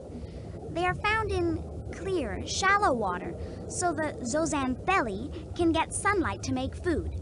They also need warm water, a firm bottom to attach to, and wave action, which brings nutrients and oxygen to the attached animals. Most reef-building corals are actually colonies of many polyps. Each animal makes a limestone skeleton shaped like a cup, but remains connected to the other polyps by a layer of tissue. As the years pass, new corals build skeletons on top of the old ones, and a reef is made. Only the surface of the reef is alive. The rest is made up of skeletons.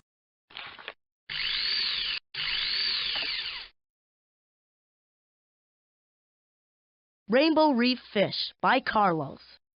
Fooled ya! Color that confuses. Some fish use colors to confuse their predators. The blue patch butterfly fish have false eye spots near their tails, and their true eyes are hidden by a dark bar. Predators lunge at the false eyes, and this gives a butterfly fish time to escape. Who's who? Colors that identify. One reason that coral reef fish are so colorful may be that colors provide a way for individuals to easily recognize their own kind from all the other fish which have similar shapes. The Great Barrier Reef is home to over 40 species of butterfly fish alone, and each kind has its own distinctive pattern of colors. Color of camouflage. The weedy scorpionfish is one of many coral reef fish whose colors and body shape blend in with its background. This is called camouflage, one way to hide from predators or prey. The weedy scorpionfish looks like the plant that it hides in, so its prey will swim close enough to get caught. Another fish, the coral blenny, looks so much like the coral that its unsuspecting predator swims right over it.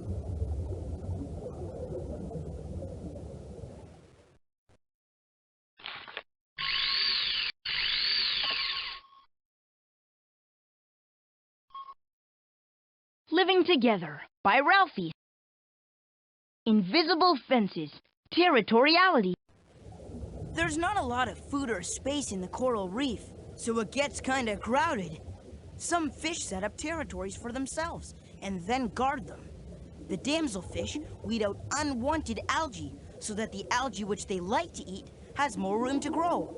They will defend these farms against other invading damselfish, or even the spiny sea urchin.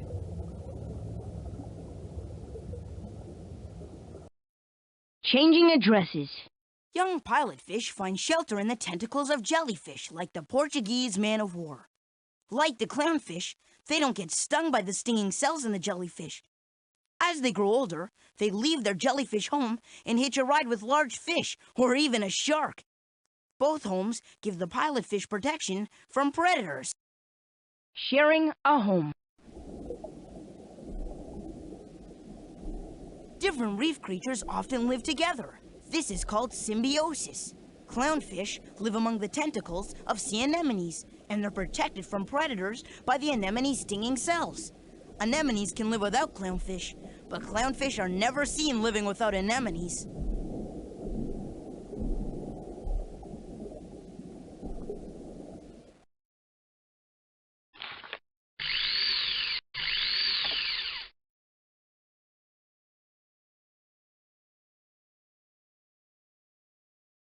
Sharks and Their Relatives of the Reef by Dorothy Ann. Hammerhead and Black-tip Shark. The hammerhead shark is a common shark of the Great Barrier Reef and hangs out a lot in the open ocean and bays on the coast. It is considered to be a dangerous species and can grow to be 20 feet long with a hammer that's 6 feet wide. The black-tip shark is also often seen on the reef and can grow to be about 10 feet. Even though it can be a pest to line fishermen, it's not considered dangerous. Manta ray. The manta ray is a relative of the shark. Two head fins on each side of its head help to funnel small food to its wide mouth. Sucking fishes like to hitch rides on a manta ray, but when it has too many fish hitching, the manta leaps high from the water to ditch the pesky fish. The great white shark is probably the most feared of all sharks. It can reach 40 feet, and its mouth is full of teeth that are 3 inches long. Its ancestors were even bigger and had teeth that were 6 inches long.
Now everybody remember that the coral reef is very fragile, so let's be careful.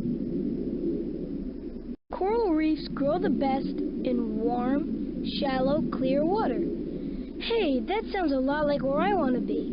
At home in my bathtub.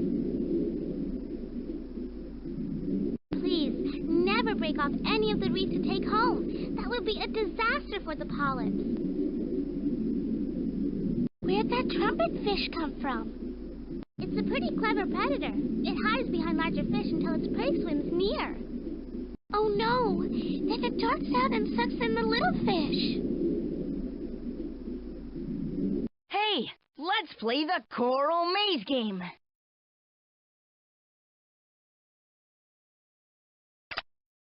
Shannon Shark is on a mission to grab fish cards and find her way out of this maze. Use your arrow keys to move her around. Push the left and right arrow keys to turn Shannon, and push the up arrow key to move her forward.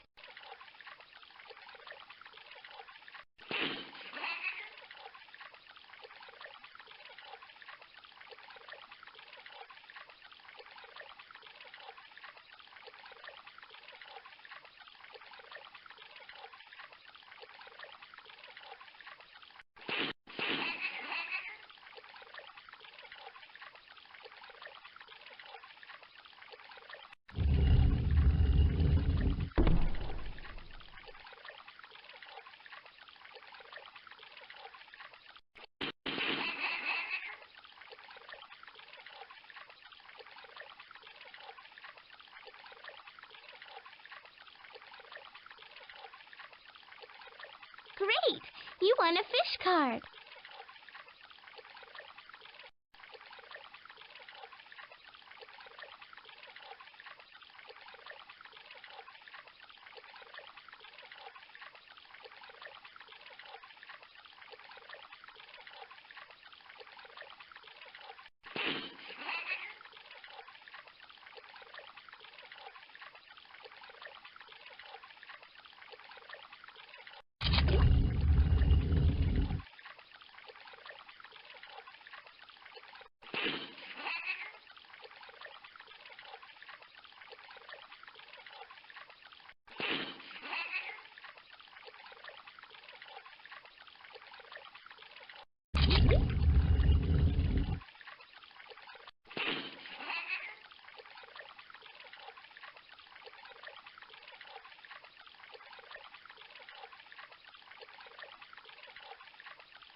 Great!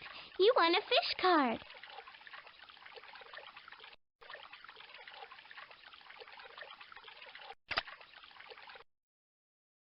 Are you sure you want to quit this game? That was amazing! You won a lot of fish cards, so be sure to play again. Gross! What is that parrotfish doing? It's not gross, Arnold. It's just the way it eats the small plants that live on and in coral. It tears off a hunk of the reef, digests the plants, and then everything else passes through its body and is deposited as coral sand. I would never be allowed to eat that way. Oh, I can't watch. That clownfish is going to get stung by the anemone's tentacles. Don't worry, Phoebe. Clownfish aren't harmed by the stinging cells.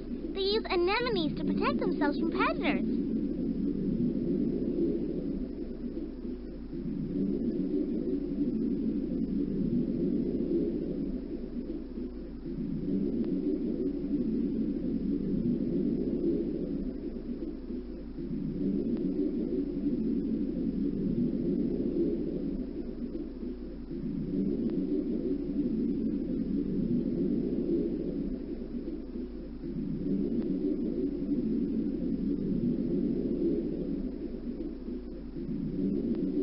I wonder why that striped Toby is so colorful.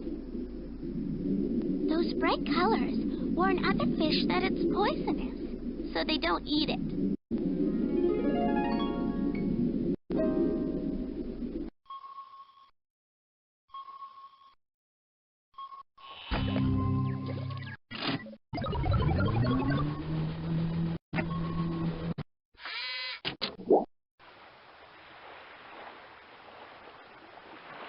Now let's hit the beach!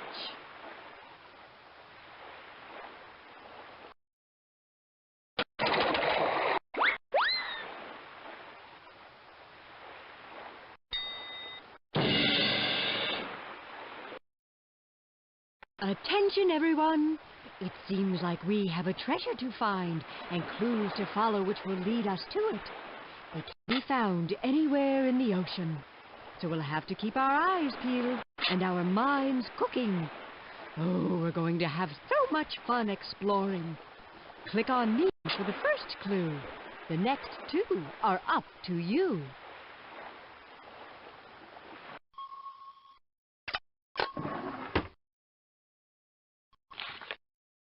Find out what things are not okay from the tide pool to take away.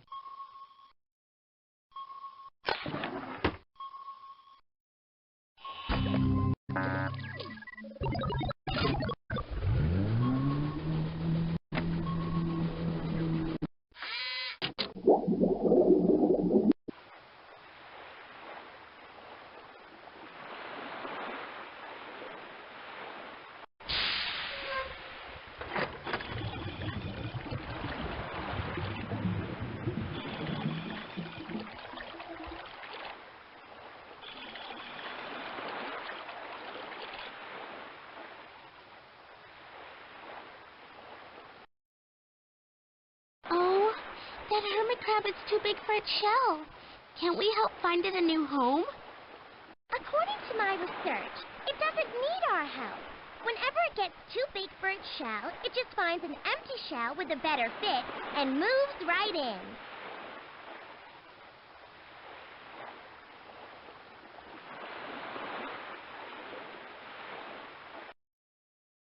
Tim, watch how that dog whelk eats that mussel.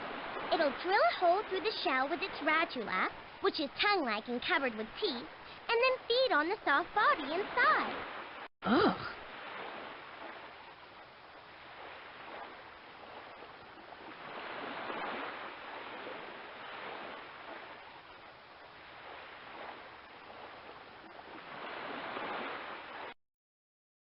I would hate to be an enemy of the sea anemone.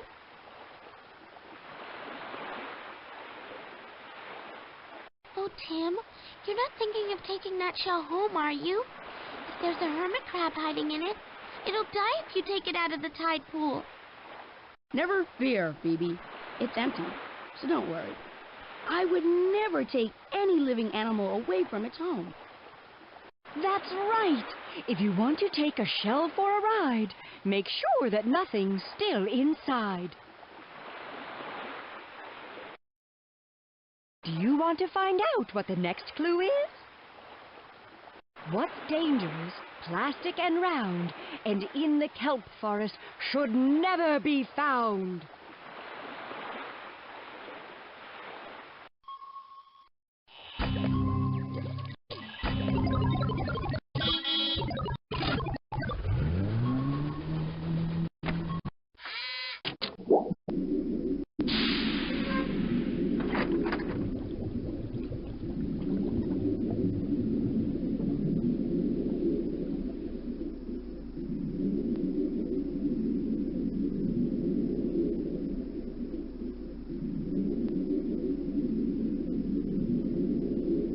Garbage like this can kill marine animals. We need to keep the ocean clean. Great job! Garbage can kill all sorts of animals in the ocean. So let's keep our seas clean. Do you want to find out what the next clue is? As reported to you, this endangered animal is bigger than the rest. Eating the tiniest creature is what it likes the best.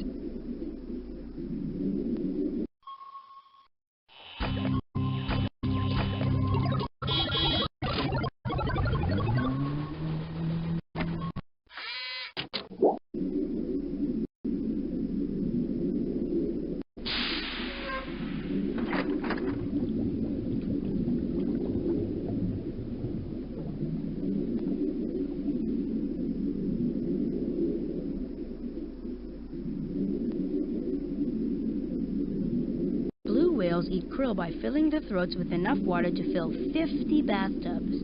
Then they close their mouths and strain the water through baleen plates, arranged like teeth in a comb. Right, and then the whale swallows the krill that gets caught in the bristly part of the baleen plates. Dinner time. Despite their enormous size, blue whales are unable to protect themselves from hunters.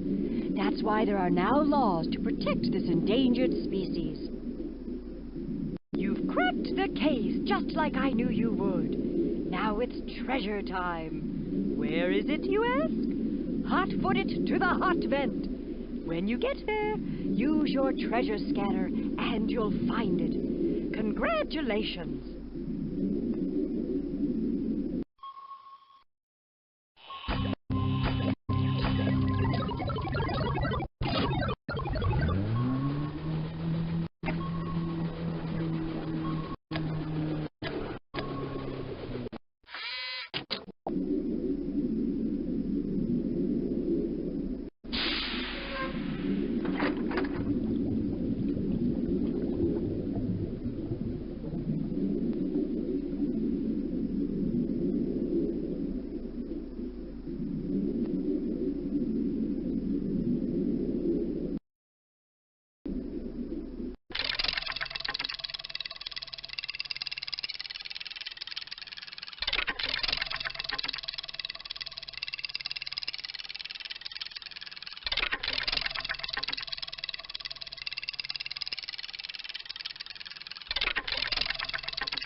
Wonder of wonders! The treasure is the ocean itself and the wonderful animals and plants that live here. That's why each of us has to do our part to keep the ocean clean and its living things safe from harm. If we treat the ocean like the treasure it is, then it will always be here for us to enjoy.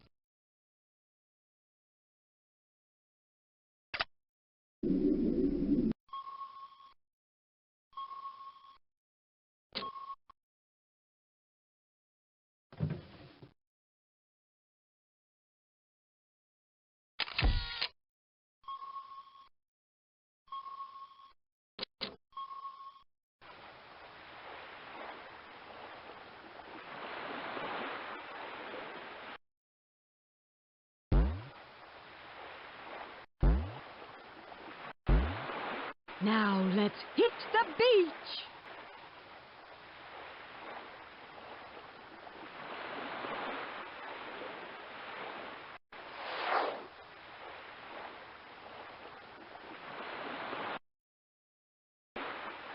Finally, some peace and quiet so I can eat my sandwich.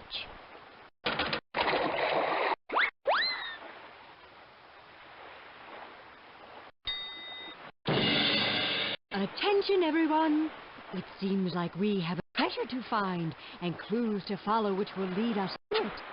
They can be found anywhere in the ocean. So we'll have to keep our eyes peeled and our minds cooking. Oh, we're going to have so much fun exploring. Click on me for the first clue. The next two are up to you.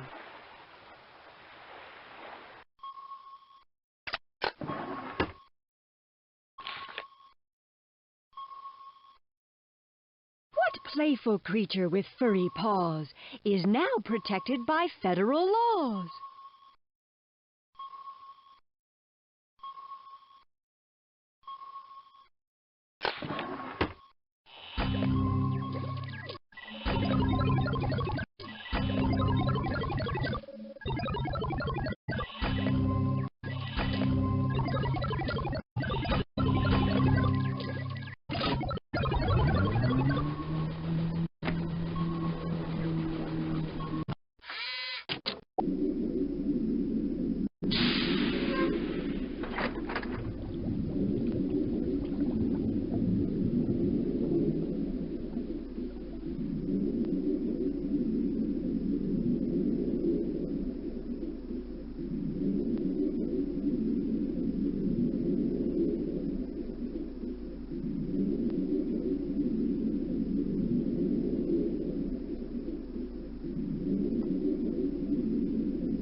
Whoa, check out that orca! Wow! Orcas, or killer whales, are the largest members of the dolphin family, and they're all in the group of whales that have teeth instead of baleen.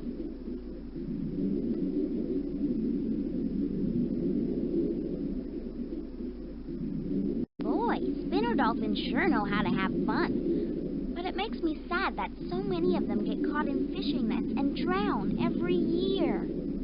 Makes me sad too. Sometimes nets used to catch tuna also trap dolphins because they hang out together. But we can make sure our folks buy dolphin-safe tuna, which means fishermen use methods to avoid catching dolphins.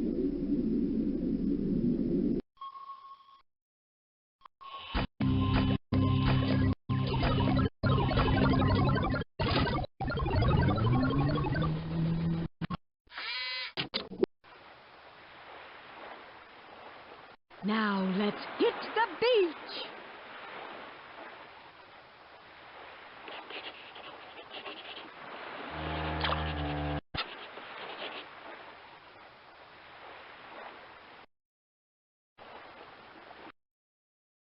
Sea turtles are an endangered species.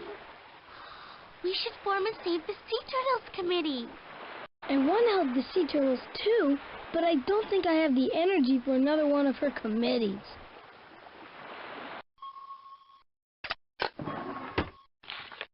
What playful creature with furry paws is now protected by federal laws?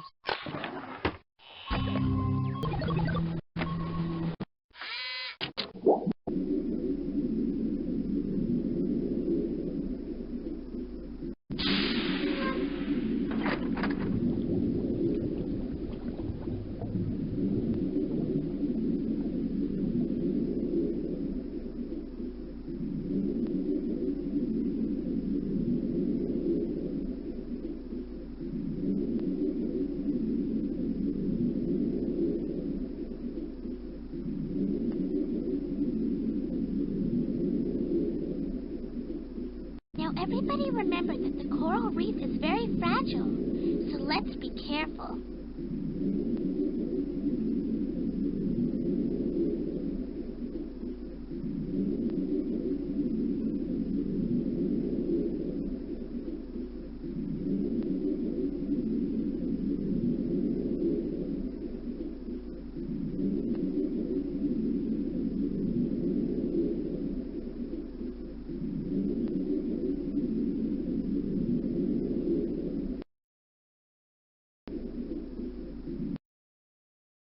Shrinkage time! Let's check out the coral up close.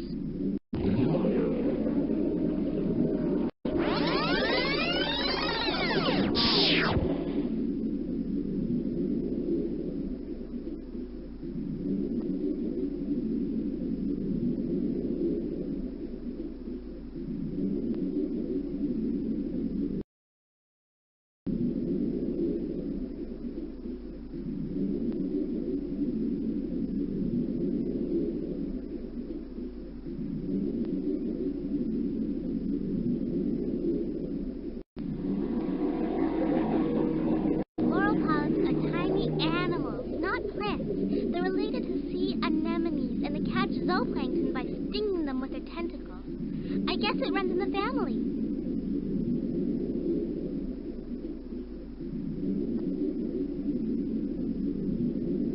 Coral reefs are made up of billions of coral skeletons. Who would have thought something so pretty was so gruesome?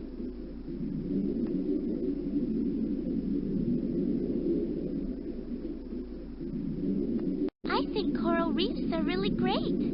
A whole bunch of animals live together and are connected. That's why they're called colonies. Lots of one-cell plants called zooxanthellae live inside coral polyps. Coral polyps are tiny animals, not plants. They're related to sea anemones and they catch zooplankton by stinging them with their tentacles. I guess it runs in the family. Coral reefs are made up of billions of coral skeletons. Who would have thought something so pretty was so gruesome? I think coral reefs are really great. A whole bunch of animals live together and are connected. That's why they're called colonies. Lots of one-cell plants called zooxanthellae live inside coral polyps. Coral polyps are tiny animals, not plants. They're related to sea anemones and they catch zooplankton by stinging them with their tentacles.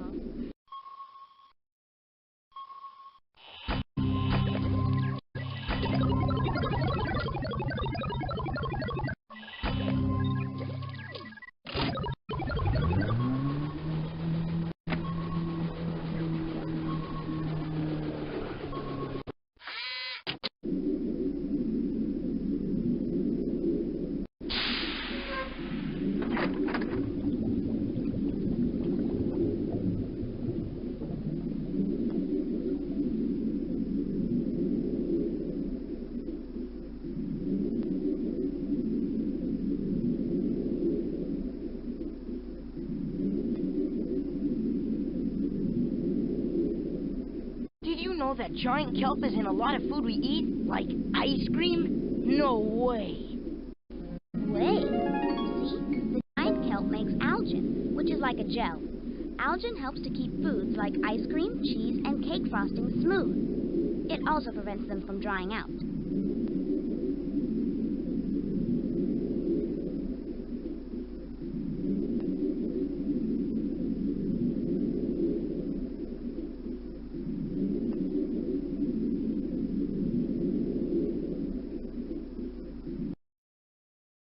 I love knowing that things are growing.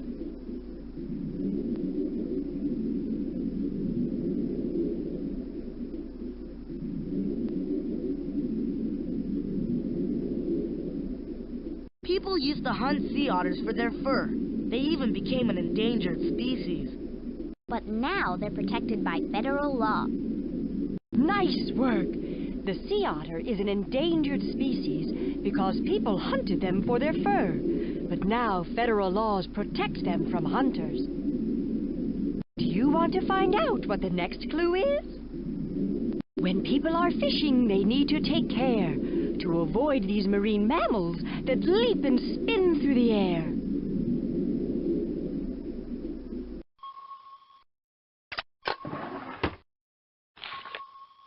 When people are fishing, they need to take care to avoid these marine mammals that leap and spin through the air.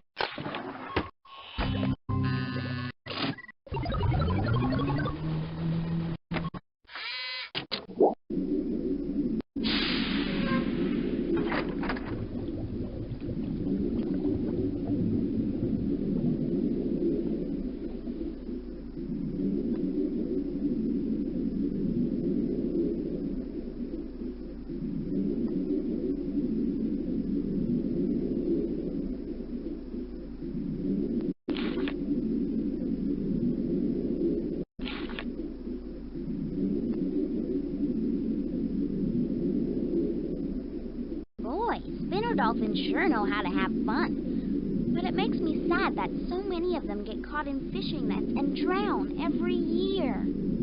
Makes me sad, too. Sometimes nets used to catch tuna also trap dolphins because they hang out together. But we can make sure our folks buy dolphin-safe tuna, which means fishermen use methods to avoid catching dolphins. You're a super sleuth! Spinner dolphins sometimes die from getting caught in fishing nets meant for tuna. Let's get Mom and Dad to buy dolphin-safe tuna. I bet the next clue will be fun to solve. Find an endangered reptile that carries its house on its back. Looking on the sandy beach will put you on the right track.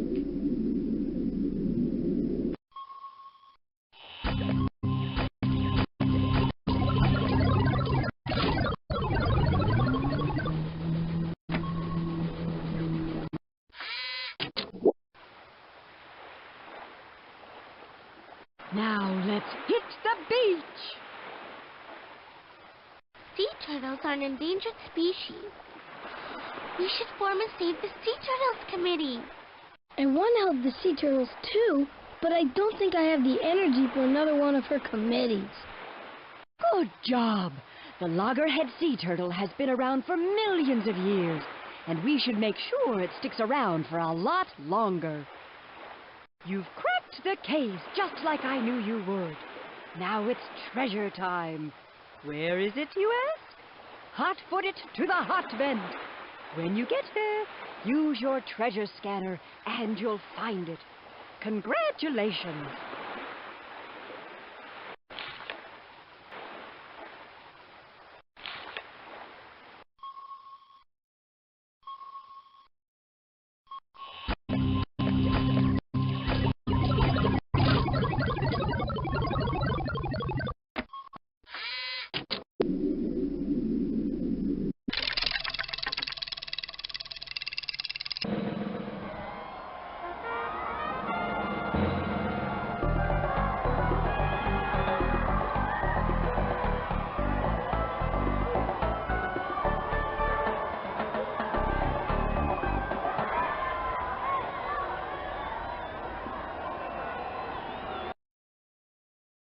Wonder of wonders! The treasure is the ocean itself and the wonderful animals and plants that live here. That's why each of us has to do our part to keep the ocean clean and its living things safe from harm. If we treat the ocean like the treasure it is, then it will always be here for us to enjoy.